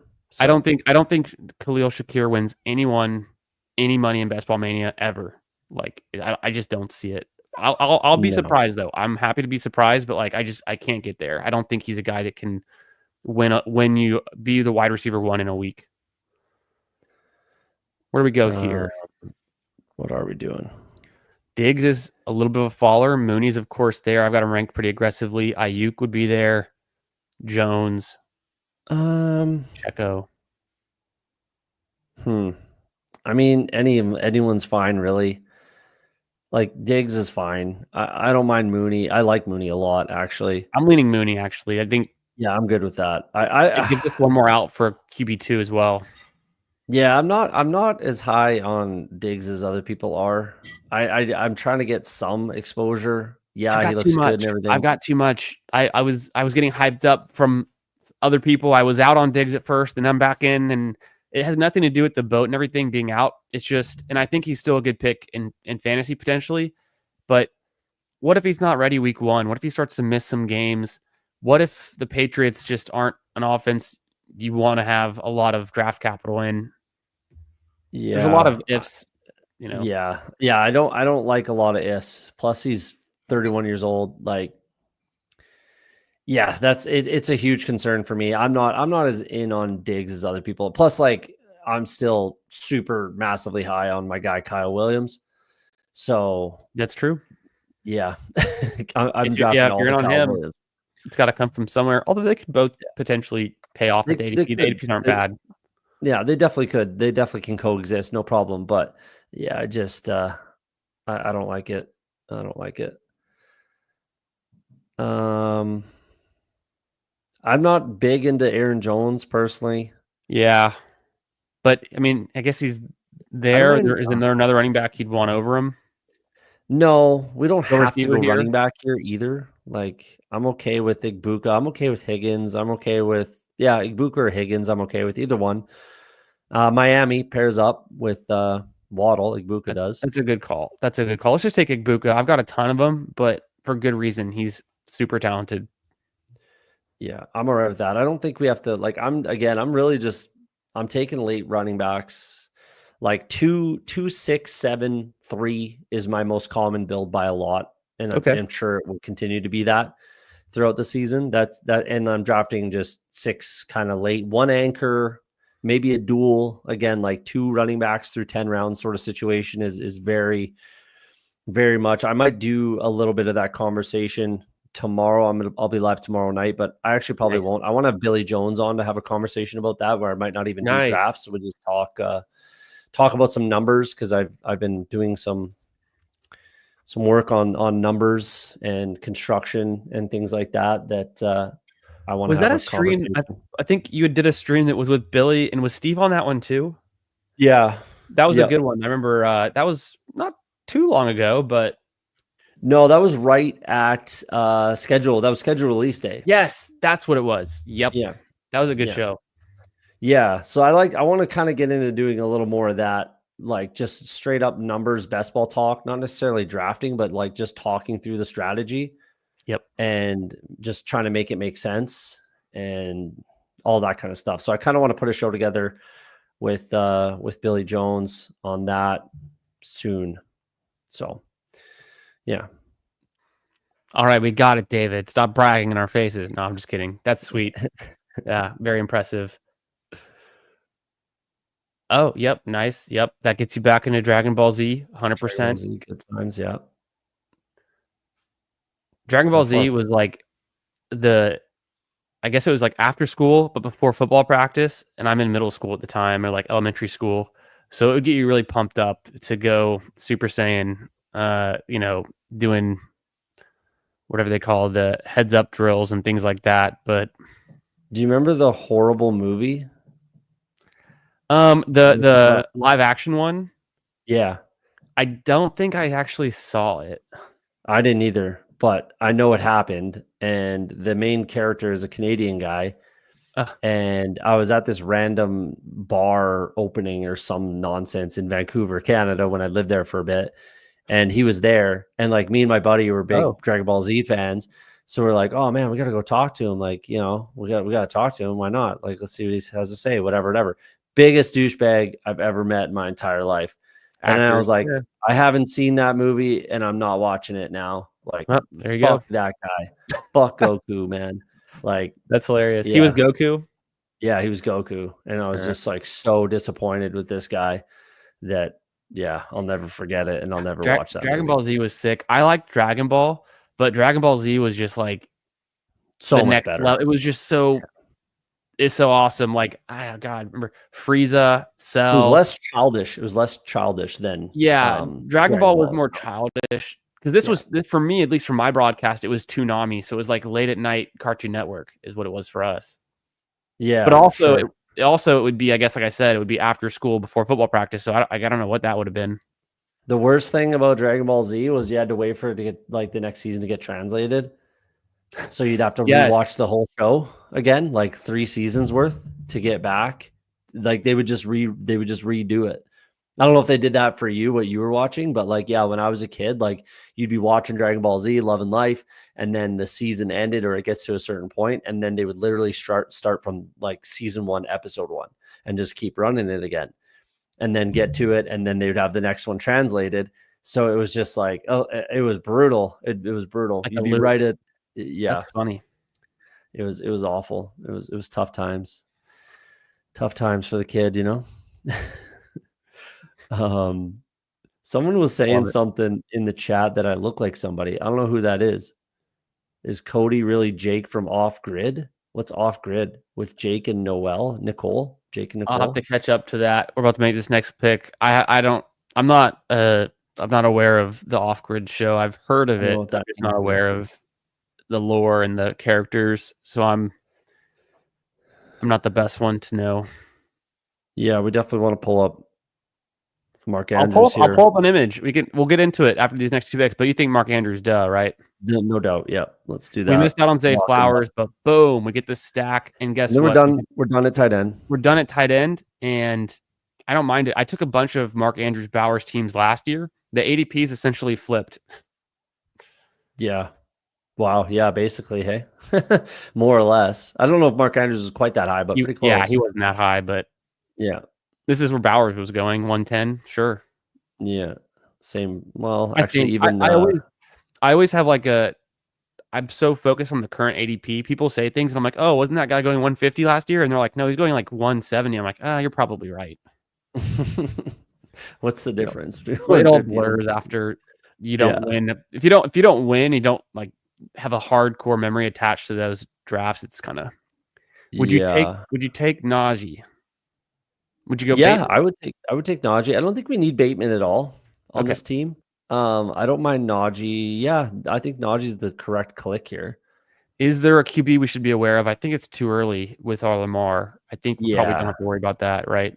Unless like Baker was there, it's one of those picks. Like, Baker would be a smash. I think he went really early in this one. He did. Yeah.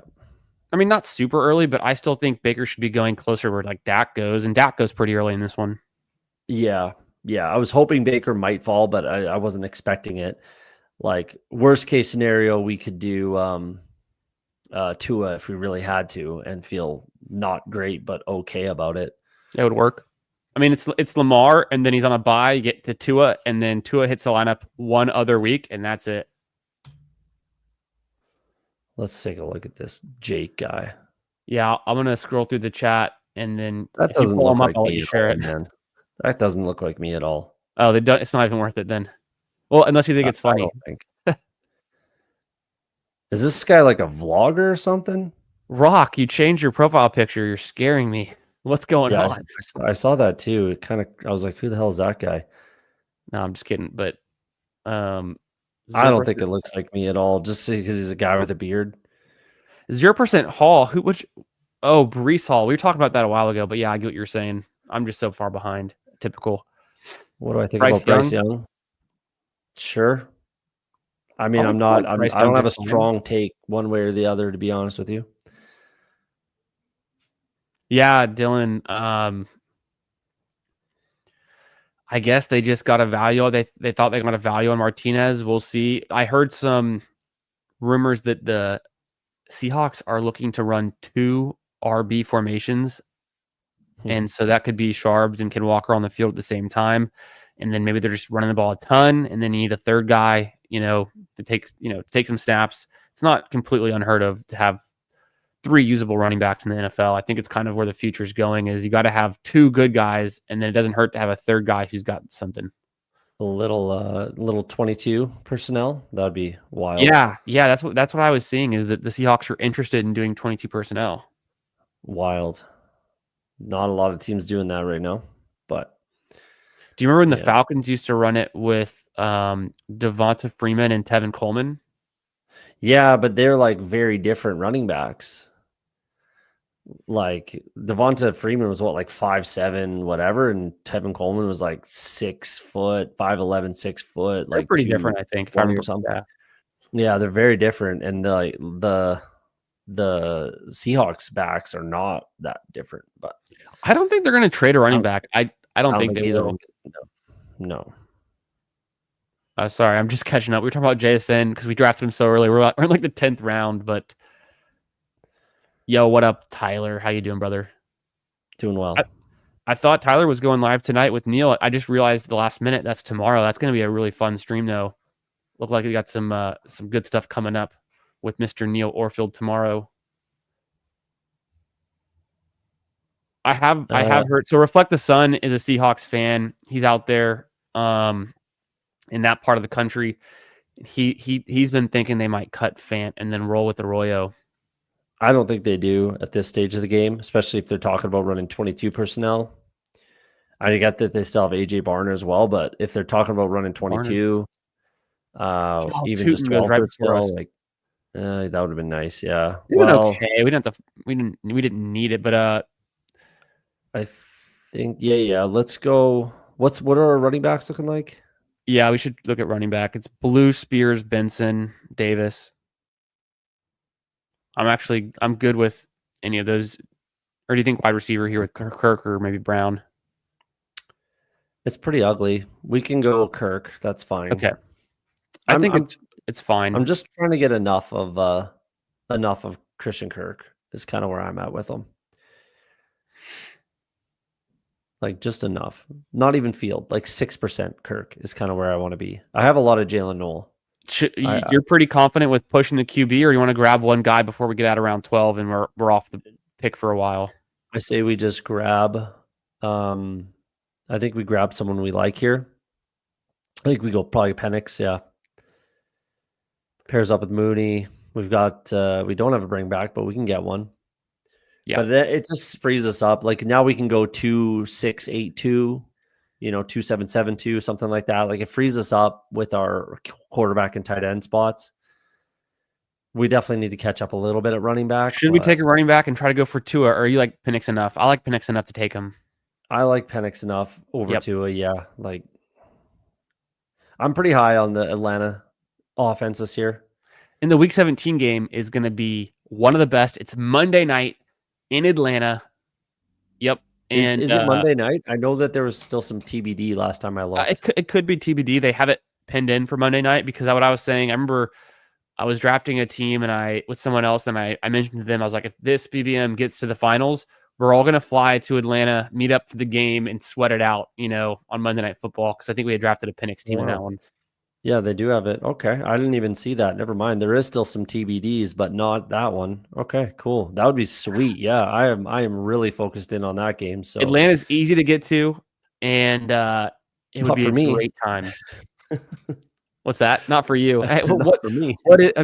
Maybe I guess I'm not the most easy. I guess you could get to Chicago or maybe Seattle relatively easy. No, Chicago's not very easy for me to get to. LA is super easy.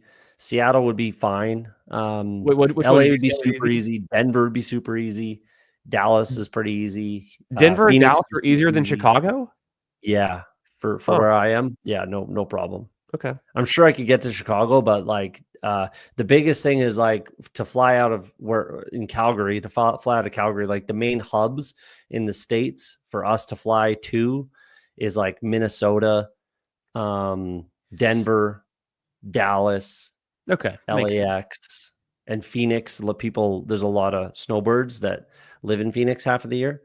So those are the places that would be the easiest to get to for me. That makes sense. Like one flight. It could be a direct flight. I'll say that. It wouldn't be direct probably to Chicago, and it definitely wouldn't be direct to Atlanta. That's for sure. Okay. Yeah. Yeah. So that brings me to my next question for you. Your favorite Week 17 games? Favorite Week 17 games? Definitely, like we're talking about, Atlanta Rams is very high on that list. Cincinnati, Arizona, for obvious reasons, but also it's just a great game. Dallas, Washington. The Jags Colts is a fun one. Tampa Bay, Minnesota, or Miami is definitely one that I'm pretty focused on. Even Jets, Patriots. I would like to go. It's in Miami, right? It's in Miami. Yep. I would like to go to Miami. I mean, I would like to go to Miami at that time. Miami in December is a hell of a lot nicer than, Calgary in December. So yeah, there you go. So yeah, if this, we got, who do we take up? We have Waddle on this one. I don't know if we were going to go and fly out to BBM, or if we're in the BBM finals and we're like, hey, we're feeling really strong about our team, I think we'd end up going to Atlanta because then we've already got the Michael Penix game with Mooney, and we just say, hey, let's go watch Mooney catch 2 bombs and win us, millions. It'd be pretty sweet. Multiple millions, and I get more up here, so it feels really good. Yeah, the exchange rate, all that's going on, perfect. Plus, I don't pay taxes, which is nice. I don't either, but just don't tell anyone. I don't have to make up any stories. We don't. Yeah, that's the beauty. The only downside for me is it costs, 40% more for me to enter these tournaments. But the payout is more in my Monopoly money, and we don't get taxed. So that's nice. So Just trade-offs. yeah, Yep. it'd be like 2.5 million for me if I won, maybe a little more if That's I crazy. won. And for you, let's say you won the 2 million, it'd be what, like 1.1, With the taxes on it. Yeah. I think unless I'm completely off, it'd be 25% tax. So it would be Let's take. Oh man, we don't want to take Kyle Pitts here. Do we want to take Kyle Pitts here? no, because we've got the 2 tight ends. I don't think we need them, and I don't like them. We But definitely don't. I guess we could take Bigsby here. is there a receiver you'd rather go with? No, I mean no. You can make cases, but we really need some running back help here. He's fine. He's fine. I mean, obviously they just tried to replace their running back room with Tootin and Allen, but who knows? Bigsby's fine. I'm not too worried about LaQuint Allen. I think he's a practice squad guy. Yeah, he's a pass catcher. They might put him in the slot or something crazy, but they did, just drafting 2 running backs. It's not a fun feeling if you're Tank Bigsby. No, but if he's just the guy, then he's going to be the guy. Like we saw kind of last year, right? Like there's going to be 2 running backs that are going to be able to succeed out of that offense. Wow. What are go to ADP with all the players? Or we could take Braylon. I feel pretty decent about Braylon here. We could do Braylon ADP. We could do probably wait for the other guys. The other guys might be here at the next pick anyways. I think we're cool. Yeah, I'm not too super interested in taking Jalen Wright with Waddle in this situation. Okay. I was in on Wright last year. I've been out on Wright this whole entire summer, but I'm starting to come back around to the idea of it. I'm with you there. I'm getting some clicks, when it makes sense. I don't think it makes sense in this team, if I'm being honest. But if it does make sense, I'm clicking some Jalen Wright as well. I'm trying to be back in on it a little bit. But yeah, it's probably more than 750. I don't know if it'd be 750 Bobby Hill, but it's more than more than that. It'd probably be like I'd probably get like 2.65 million or something like that in my money, which is nice. Not sure what that was from. There's the Jake. Okay. Drafting Jermaine Burton over here, Cowboy. I'm not, but you guys can. I will not be. I'm hardly drafting Yoshivas, but I do if it makes sense. But I'm not just drafting him, without Burrow or without really wanting that game stack. There's worse picks than Yoshivas. He's not my favorite pick right now. I've got 24% Yoshivas. I know you've always been on him though, but I'm open to it. I just don't feel myself. I just don't click him usually. Fair. Yeah, we're not taking Burton. At least you shouldn't. Make your Josh Allen 3 QB. It doesn't seem like the way to win money, but I don't know. It could be. Let's go Mooney. Yeah. Everyone in chat is like, "Wow, he's just getting to these." Yeah, right. Though this is how it goes when we've got a guest on that has a lot of good takes, has drafted a bunch of teams. We want to hear what Cody has to say, so the chat understands. We're about to get to the Dragon Ball Z conversation.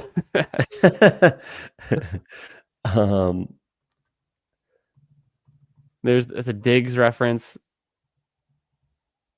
Everyone, they're skiing. That's a Stephon Diggs reference from earlier. Yeah, I guess it would be like 2.7 million. That'd be cool. That's what I would win. You're right, Backward Cap Bros GM. You know the look. Yeah, it's the best ball streamer starter pack. Do you even draft best ball teams if you don't have your backwards hat on? Like I'll be laying in bed at night drafting best ball teams, and I put my hat on just to make sure I get a good team. Sometimes I wear my hat forwards, and sometimes I don't wear a hat at all. Yeah.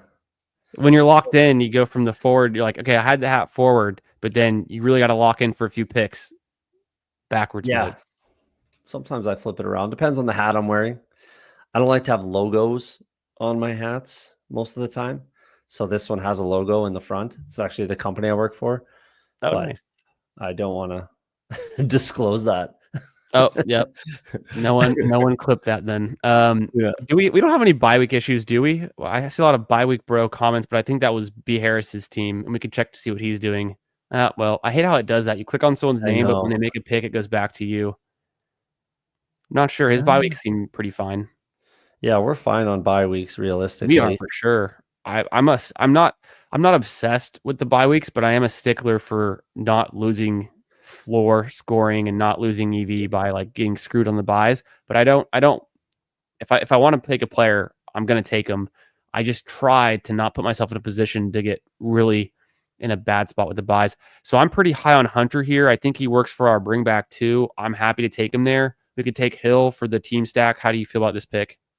Pat Bryant's I'm there. fine with go to just ADP. Yep. Um, yeah, this is all pretty ugly. How do you feel about Giddens? We could potentially get him too. You want me to throw him in? No. Yeah, Okay. that's fine. That's fine. Yeah, but if he's there with the next pick, I don't mind the click. No, I don't mind him. It's still a toss up for these kind of later rookies. Yeah, I actually don't think it makes sense to bring in Justice Hill with Lamar. Like, I think it's forcing Okay. things. I think that's just like forcing it in when it's We not don't. We got necessarily. Andrews. We're good enough, and Lamar. You don't Yeah, even have to stack them too heavily. It can be yeah, nice, but we don't have any Packers yet. Not that we have to force it either. yeah. There's a couple guys that I like that I'll highlight that are kind of last round picks. Yep, we can definitely keep those in the back of our head. That's for sure. I like Giddens a lot. I think that he has a massive amount of contingency upside with Let's do just we take a quick review of the wide receiver room. I think this is pretty strong for our 6. I don't feel like we have to take a receiver here, so I'm happy to go Giddens. Is there any other receiver you'd consider? I mean, no. Yeah, Realistically, no, not really. it's so flat. And we love Yeah. Pat Bryant. I love him. I'm in on Coker. He's talented, but I don't think there's much of a difference between round 16 and round 18 receivers. Yeah, I'm like really high on Giddens this year actually with the landing spot. I'm not too worried about Khalil Herbert personally.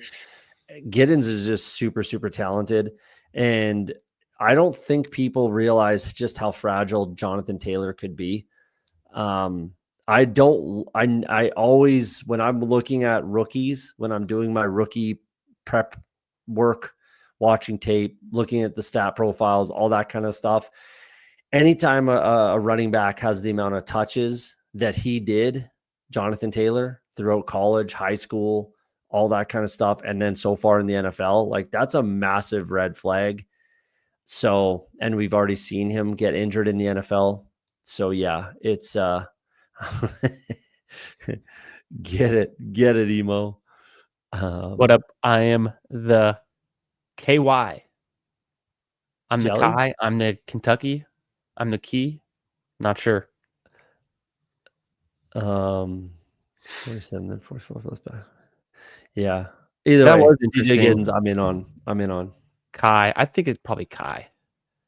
Yeah, guys, smash the like. Shout out to Tyler. Appreciate you pumping up the boys in the chat, helping out the channel.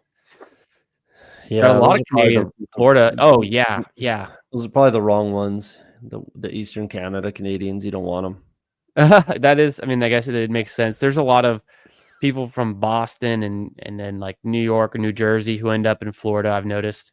But Florida's kind of like Texas is kind of like hillbilly brother, I would say, or cousin in some ways, in a respectful and I like Florida. I'm a big fan of Florida. It's like one of the only states outside of Texas I would probably consider living.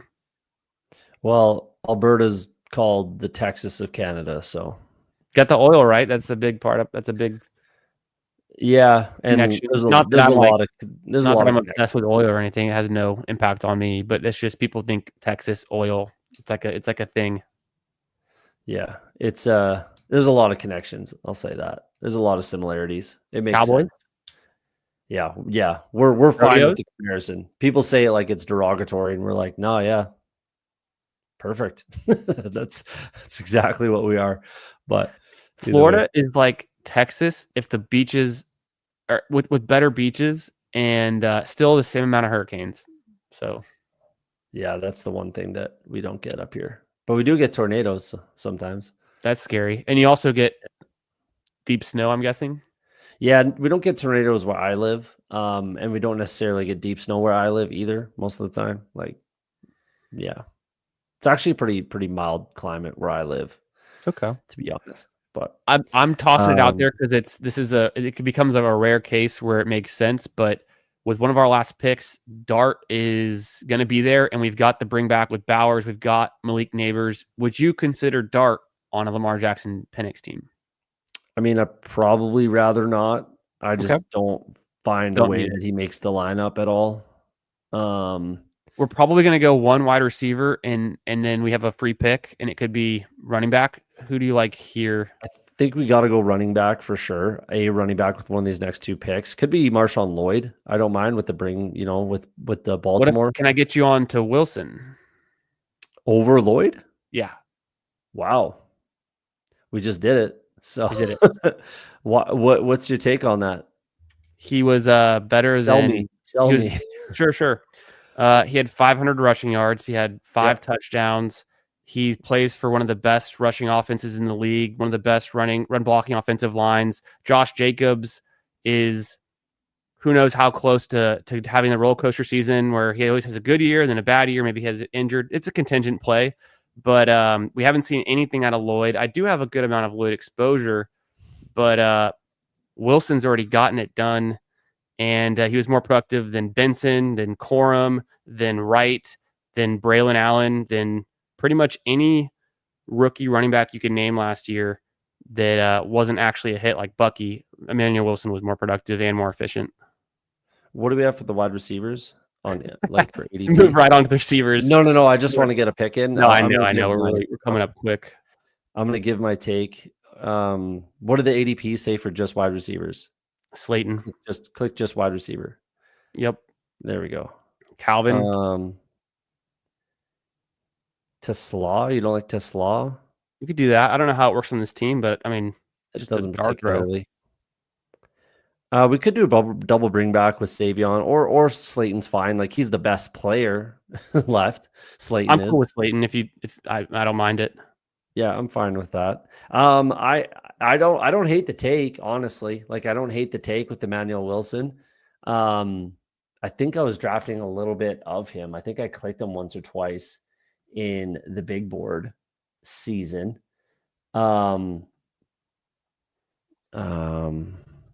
No, I didn't. Okay. I thought I did. But I don't hate the take. He definitely was on my radar in the big board because I'm similar things that I just said about Jonathan Taylor is the same thing with Josh Jacobs. Last time we saw him get that many touches, carries, he faded the following season, and I could see that happening again. Like you said, like we haven't seen it out of Marshawn Lloyd, so I'm a firm believer as well, and I think you are as also that like if you've seen it, then you believe it. If we haven't seen it, that's what I say about JJ McCarthy. We haven't seen shit out of JJ McCarthy besides his record of OTA touchdowns or whatever he's chasing right now, which is ridiculous. But Right. we haven't seen anything out of him, and we have seen it out of Emmanuel Wilson. So, I mean, yeah, I'm betting on the talent of Marshawn Lloyd. We know that they like him. Mm-hmm. I'm sure they like Emmanuel Wilson too after the support that they gave him last year. So, yeah, it's an interesting one. It's an interesting one. He's huge. He's all like I know Marshawn Lloyd is huge. This guy's also huge. I mean, he's almost 230 pounds at 5'11". He's a little bit older. He went to I think it was like Kent Valley State. He went to some tiny college, undrafted. Makes his way over to the Packers. He's relatively fast for how big he is, but he's not a fast guy. He was dominant in college because he played for a small school. He's pretty athletic. But then, behind that Packers offensive line, he's plenty he's plenty good. He's decent enough. Like I think anyone, not anyone, but a lot of running backs could do well behind that Packers line and in that offense. And he's Mhm. just, doing enough. He does enough in the receiving game. He's able to get the touchdowns. If we look at his game log, I want to say so. He actually had a great game on only 41% of snaps in week 3 last year, but he had 12 carries. I think he was kind of splitting some work with Jacobs. Maybe Jacobs had something like we'd have to look at Jacobs side by side to see what happened there, but he put up 85 total yards and a touchdown. I mean, that hits your flex. Definitely. He did it again. He in week 6, but he didn't get a touchdown, but he still had 73 yards on 7 rushing attempts. So that's pretty fun. Week He 16, 17, 18. Yeah, there it was. So it's the end of 18 the doesn't season. He had matter, a little but yeah. touchdown streak, and it could hit your lineup. It's kind of what it is. I think he's a guy, and I just want to make a bet on the Packers, and Mhm. he's probably the most slept on player. I think on the entire board right now. I don't hate it. Like if we're betting on the offense with the Packers, for me, it's the running backs. So I don't have a ton of Jacobs, but I'm trying to force myself to get some clicks in because if he does stay healthy, even if he does miss some games, but he's on the field, you know what I mean? Like let's say he misses 4 games, let's say he misses 6 games, but he's still like running back like a top 5 running back in points per game. That's a good situation for Josh Jacobs. So Yeah, yeah, I'm trying to force myself to get at least like at the field of Josh Jacobs, and I have probably more than I should of Marshawn Lloyd. It's just like you said, he's a similar size, but like 4.3 speed. yeah. I came around to the idea of Emmanuel Wilson because I was starting to get too much Lloyd, and I was like, let me just make sure I cover my bases. And so I looked into it a little bit more, and it's only been a thing I've done for like the last maybe week or two. And I haven't even done it probably a lot in Best Ball Mania, but this team has a bring back week 17 game stack. It just kind of made sense. And if it's a guy I feel good about, why not? But I just, cause I feel like you were saying, I've got a lot of Lloyd. So maybe it doesn't hurt to make some clicks on another guy who's actually already done what we think Lloyd probably could do next year. Wilson just did that. Mhm. Yep. Um, I don't hate the take. Like I said, I don't hate the take, let's see. especially with my like semi fade on Josh Jacobs because I'm concerned about the wear and tear on him. Yeah, I wanted to check that up and to see because so last year he didn't miss any games with injury, but he just kind of got dinged up a few times. And I was trying to combine that with his game log to see, okay, the games that Wilson did well in, is there any? It's really just the times when Wilson got a little bit higher snap share. So week 3 against Tennessee, Wilson way outscores Josh Jacobs and with less snaps. And it's just about who got the touchdown and who was in the right place at the right time. Obviously, Jacobs is, we assume, more talented, but the Arizona game, I think it was pretty close. I think there's 90 yards at least. So I think Wilson might have outscored him there, or at least it was close. And then there was the last couple games, 16, 17, 18. They both scored touchdowns in those weeks. So they Mhm. can both produce. It's not a full contingency play. It's a play on the Packers being a good running offense. Well, So, look at his. yeah. If you go back to that screen, look at Jacob's like career stats. Scroll down. Oh, yeah.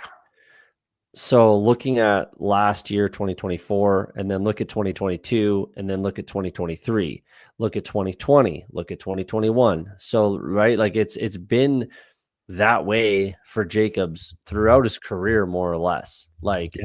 kind of an on again, off again, depending on his touches. Like if he gets overworked, he kind of has a tough time the next season.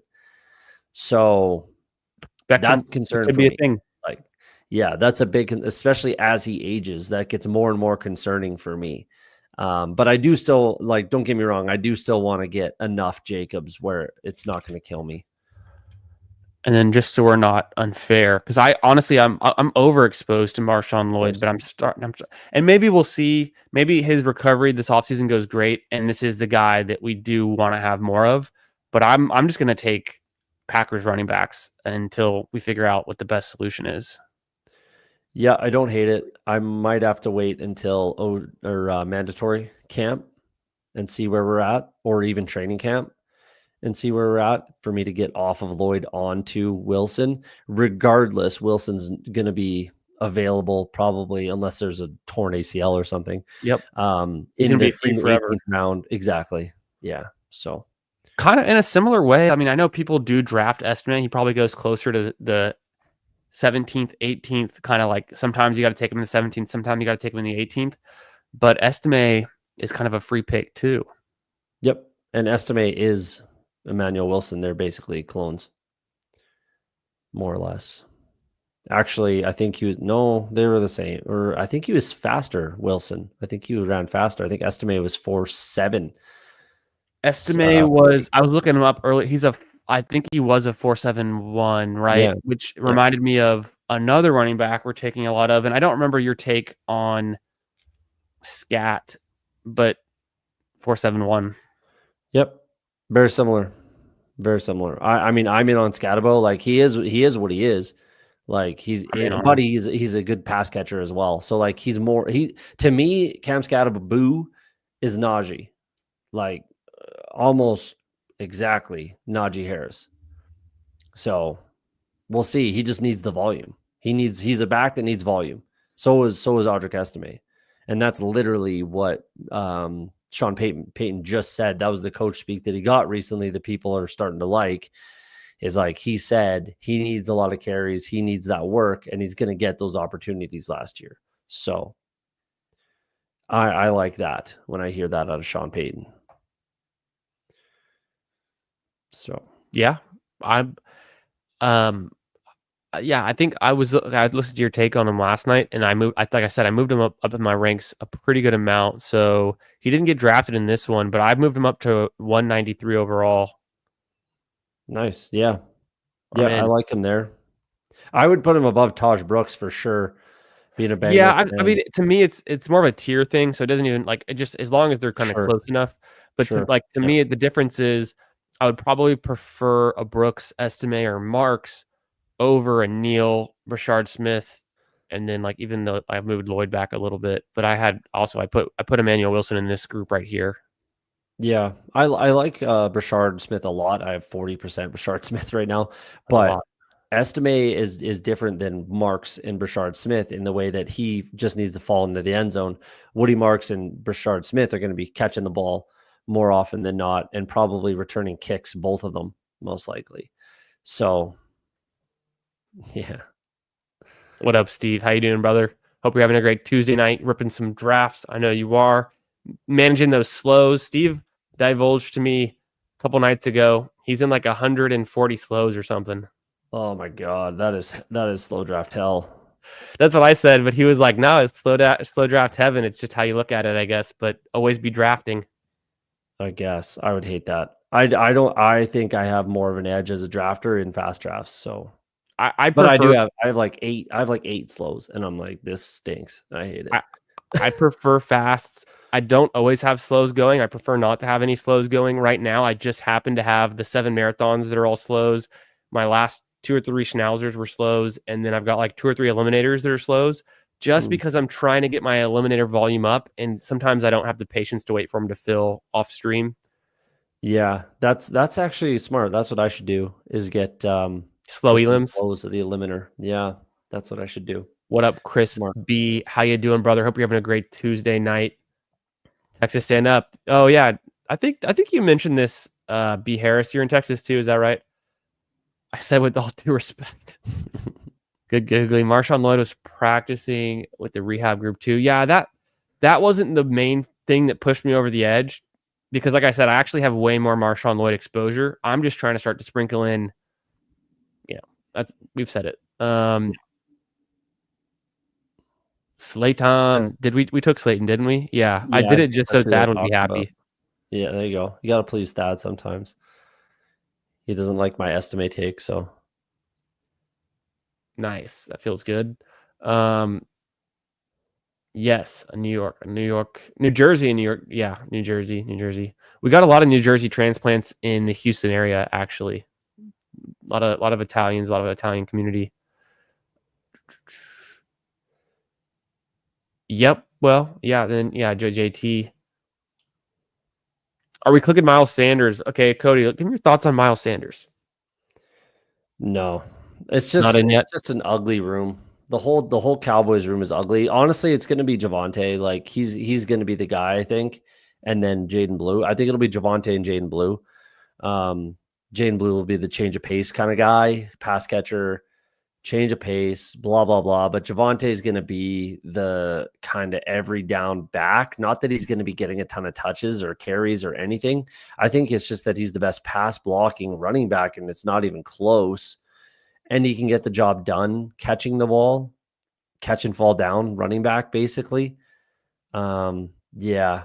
I mean, Sanders has been Sanders for years. Like, I'm not, what is he going to have a resurgent career season all of a sudden out of nowhere? Like, Maybe. I don't know. I'd have to refresh on his injury history. Sanders kind of fell off fast and hard. It was wild that he went from one of the top running backs to nothing. Not that he was ever a top running back, but just like he felt like he was on the cusp of being a top running back, I guess. Well, and he did it that one season. He finally got there in that one season and then back to mediocrity, right? Like he showed flashes. Look at the yards per carry. Like he looked good. Look like he's showing flashes. 0 touchdowns on 137, carries, missed games, in back-to-back years. I'm out on Miles Sanders completely. It's the injuries, I think, too. It wasn't he just constantly like getting nicked up. I don't know. It doesn't look terrible. Maybe I'm worried about the hamstring that going into 2022. Groin, that doesn't help. Shoulder, it's always something. It looks like hand fracture. So I don't know. Well, I wouldn't say it's the worst pick because of the uncertainty in the RB room, but that's not how I'm playing the Cowboys at the moment. You know what's crazy? I have 12.9% Best Ball Mania Jalen Tolbert. It was all pre-NFL schedule, all before the Pickens trade, and I haven't drafted him since. But I can't believe I had him on 4 teams out of like 13 that I drafted pre-schedule. Ouch. Yeah. Oh well. You must have had him a lot in the big board season. I think I did too, but I was still Dak used to be like around pick 126 or so, and I was just saying, hey, Dak's a steal. And then I'm backstacking in with like Ferguson and Tolbert even if I didn't have CD. But now it's like you got to get CD and or Pickens to get to feel good about your Dak pick. Yeah, I was never in on Tolbert this year. Well, you were a Turpin guy, which is not the craziest thing, but seems like it's a little bit absurd. But I know he's a big play guy, and they still like him. I do not think it's absurd at all. I think it's a great click. Turpin is like, I think of all of the Turpin type players over the years where it's like, get this guy to return your punts and like he could score for you at any point. And there's always a lot of excitement for those guys. Sometimes they can pay off as a receiver, but it seems like it becomes kind of their identity as like a punt returner or like a special teams guy. Well, I would bet that there's a record amount of return touchdowns this year. So that's going to help from the kickoff. Yeah. Yeah. That I remember because the new change, and then I think you said that last night too, I think. Yeah, I was talking about that last night. Yeah, it's a huge difference. Huge difference. We're going to see a record amount of return touchdowns. Like I almost guarantee it. So what up, Tim D? How we doing? Yeah, someone else made the comp for this was my take on. Was that your take? I've got all your takes right in my head because I was just tuning into the stream. But it's a good one. I loved McKinnon while he was healthy. He was fun on the Vikings, rarely, but he did it. And then, with KC, kind of in the later years, it was pretty exciting. So tell me a little bit more about Brashard Smith because I was in on him in the big board, right? He came out of SMU. He's not a true running back. He's kind of a hybrid receiver than a running back. But how do you see him working with KC? Do you have any like big takes on him? I just look for guys on rosters. This is the estimate thing as well that can do things different than anyone else on the roster. And Brashard Smith can do different things than anyone else on that roster. I know that Elijah Mitchell ran 4.3, and I know that Isaiah Pacheco ran 4.3 in their combine years, in their draft years. But if you cannot convince me that they can go out and run a 4.3 right now, either of those guys. So he's faster. He's a way better wide receiver than any of those guys.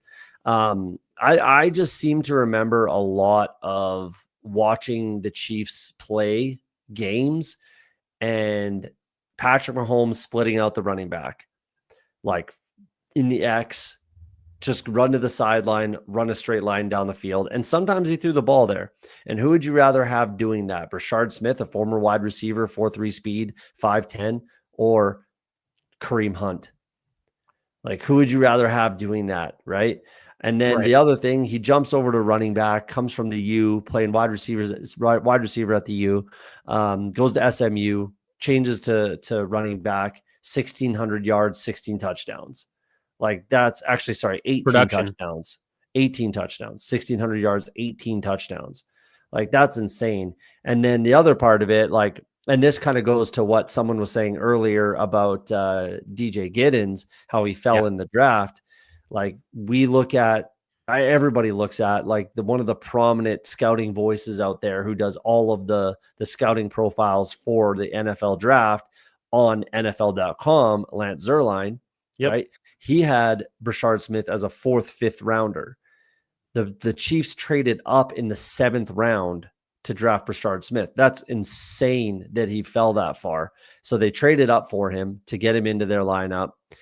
All the metrics that line up, it's just like he's going to make this team as the returner. That's for sure.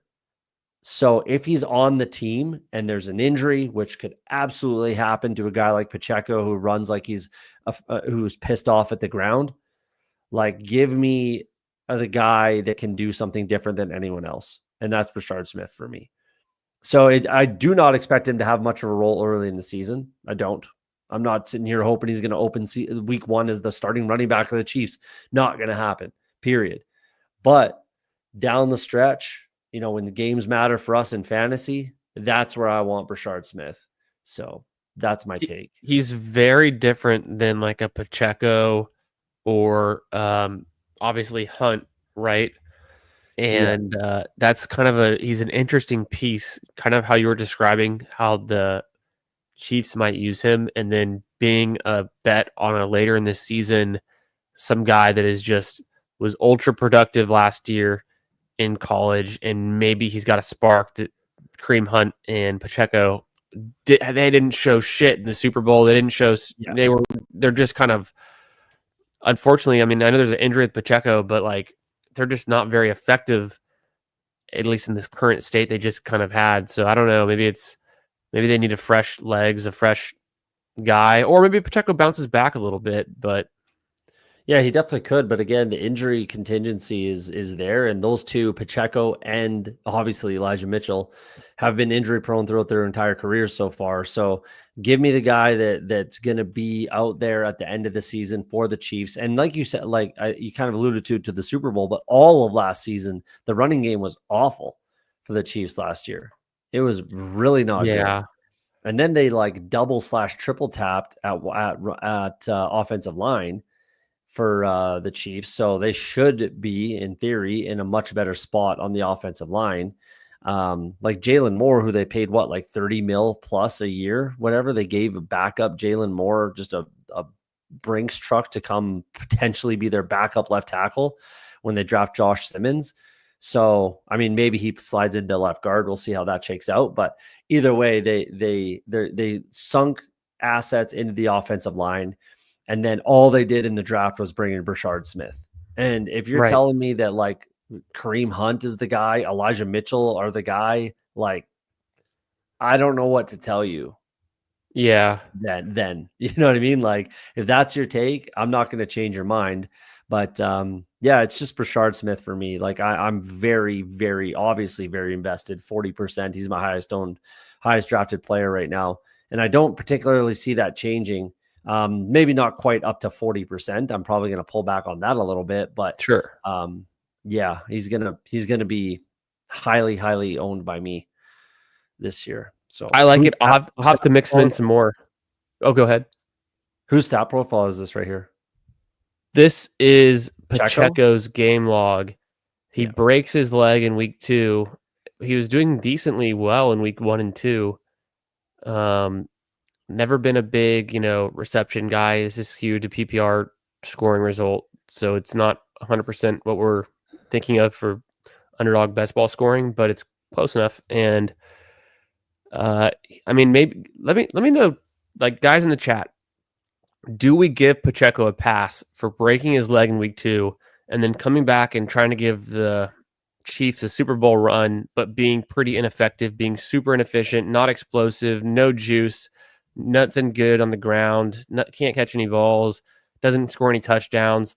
Is that fluky? Is that like injury related, or is he just not gonna do anything for them anymore? I mean, he had 2 pretty good, good enough seasons for them on a per game basis. I guess 2023 was the really strong year, and then kind of comes back to, maybe that's his real baseline. Maybe his real baseline is more of what we saw in the first and the third year rather than his middle year. I don't know. What do you guys think?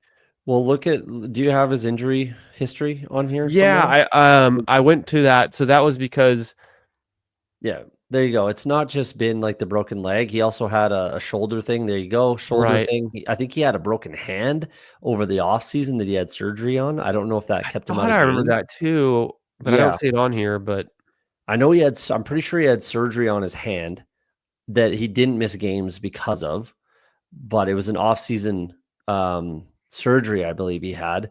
And then, yeah, the shoulder thing, I definitely obviously remember that. He missed some games there. Like, the dude runs dangerously. Like, he runs like he's upset with the ground when Rutgers. he's running. Rutgers, yeah. Who was the He's Rutgers good. running back this year? Was that Nobody good. Mon? Unless it was Monagai. Yeah, Kyle Monagai. Yeah. That's who it Chicago was. Bears. But just a whole different thing. Was he productive there? He was back-to-back Jesus, 1,000-yard he was seasons. really productive there, but didn't catch a lot of balls. The Rutgers guys never catch a lot of balls, but I mean, I guess they get the work. Yeah. Hmm. Yeah. Tim says, do you remember when the Bengals receiver Jerome Simpson yeah. did the flip into the Hell end yeah. zone? It was a front flip too. It was incredible. Yeah, He yeah. stuck the landing. Yeah.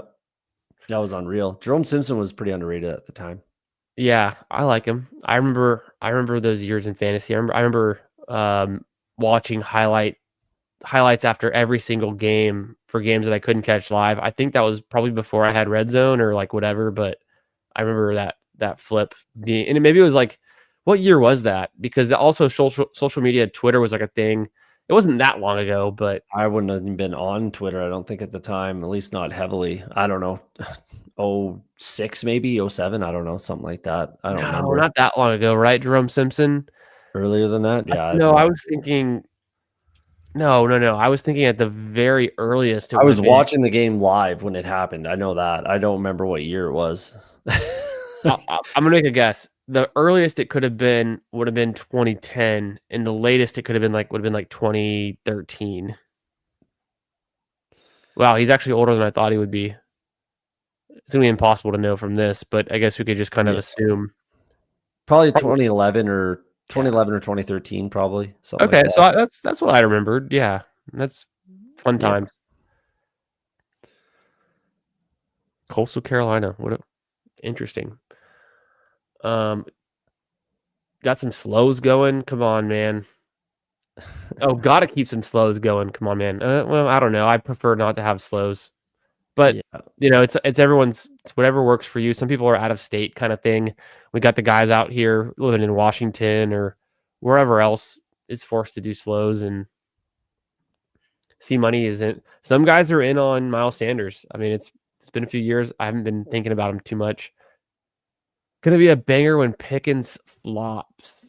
What did we do that was against Pickens?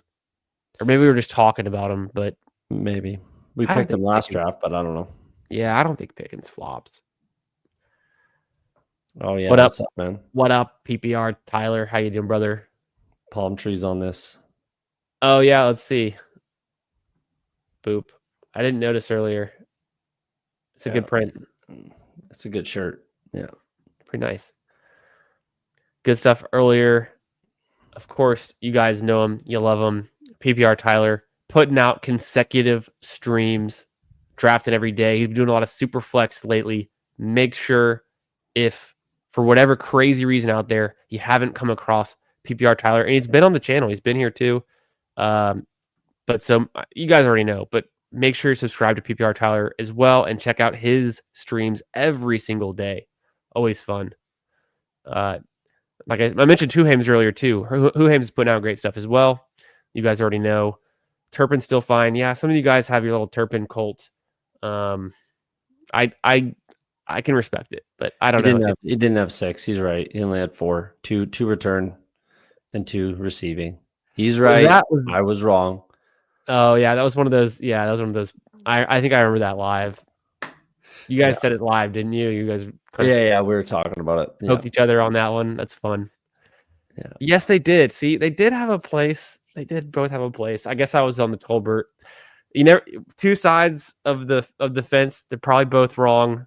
The Tolbert and the Turpin, but Turpin could he could still do something. Maybe Tolbert could too. Who knows? They did. There's been some shower narrative around Tolbert and Dak kind of being friendly, but who knows? The rules changed this year, Huhames. The rules changed. Yeah, the new thing is you start at the 35. So teams are not going to want to start at to have the offense starting at the 35 or their defense starting at the 35, right? I think Elijah Mitchell. I don't know, Thad. You have to give me some more reasoning on that one. I really can't get there. Thad likes to give those takes. Respectfully. Yeah, respectfully. Huhames, who's a little bit of a KC insider. You're in on Rashad Smith, right? Basically free, yeah. What up, Pat? I'm excited to use the new bestballoverlay.com. I haven't done it yet, but I saw BBG poking around on there earlier today. It looks really fun. We'll see. It's getting a little bit later tonight, but either late tonight or tomorrow at some point, I'm definitely going to get out there on the new bestballoverlay.com. Make sure you guys check it out too. And you could even use the free site to check out your player combinations, exposures, and things across all the tournaments.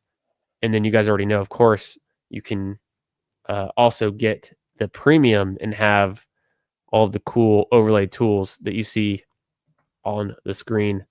So that's pretty hype. I know Pat has been putting a lot of work into that lately, so I'm pumped to use it. I was getting to the point recently where I was like, dang, I really want to understand the players that I've drafted, the combinations that I have, and it's getting to the point where I've done like 32, 33 best ball manias. I need to become aware of if I'm falling into a pattern or not. And it's not too soon to correct your exposures, but I'm getting to the point where like, hey, I don't have a single team with Lamar and Zay Flowers. That's something I might want to keep in mind to try to go after. We couldn't pull it off in this one. Unfortunately, we missed it by 1. But, yeah, I don't think that's something you have to reach for, but definitely something you want some exposure to. I would like to have 1 in case Lamar Jackson's the guy you need, and those are the teams that are getting you in there in week 17. I can see it's not like I want to try to force anything, but like imagine if you saw your portfolio had 0 Michael Penix with Drake London, you'd be like, wait a second, that could be something. If you had 0 Dak with CD, which I don't think it's possible because that's an easy one to get, but like there's harder ones to get, but some of them are easy. Like London Penix, that's pretty common, but there's definitely ones out there that if you didn't intentionally try to get, you might not stumble into. Yeah, it's good to fill your gaps, that's for sure. Keep those gaps filled. Where's Emo Cowboy when you need him? Yeah, David, we'll see. There could be something to that. Do with that what you may. It's a lot. That's a lot there. But it's pretty much just saying, what about Tolbert versus Pickens? I think that makes sense. Yeah, Cody's got a lot of good takes. Love having him on, drafting with him. Always a good time. The Pacheco bounce back. It's love the Harris approved, and I saw that he also drafted Pacheco. So maybe we could give him a pass. It was a broken leg and some other injuries. Just don't know if the Chiefs will.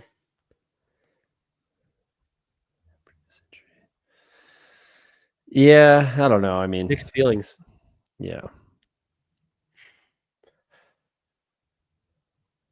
They didn't, and whether they wanted to or not, but We running it back.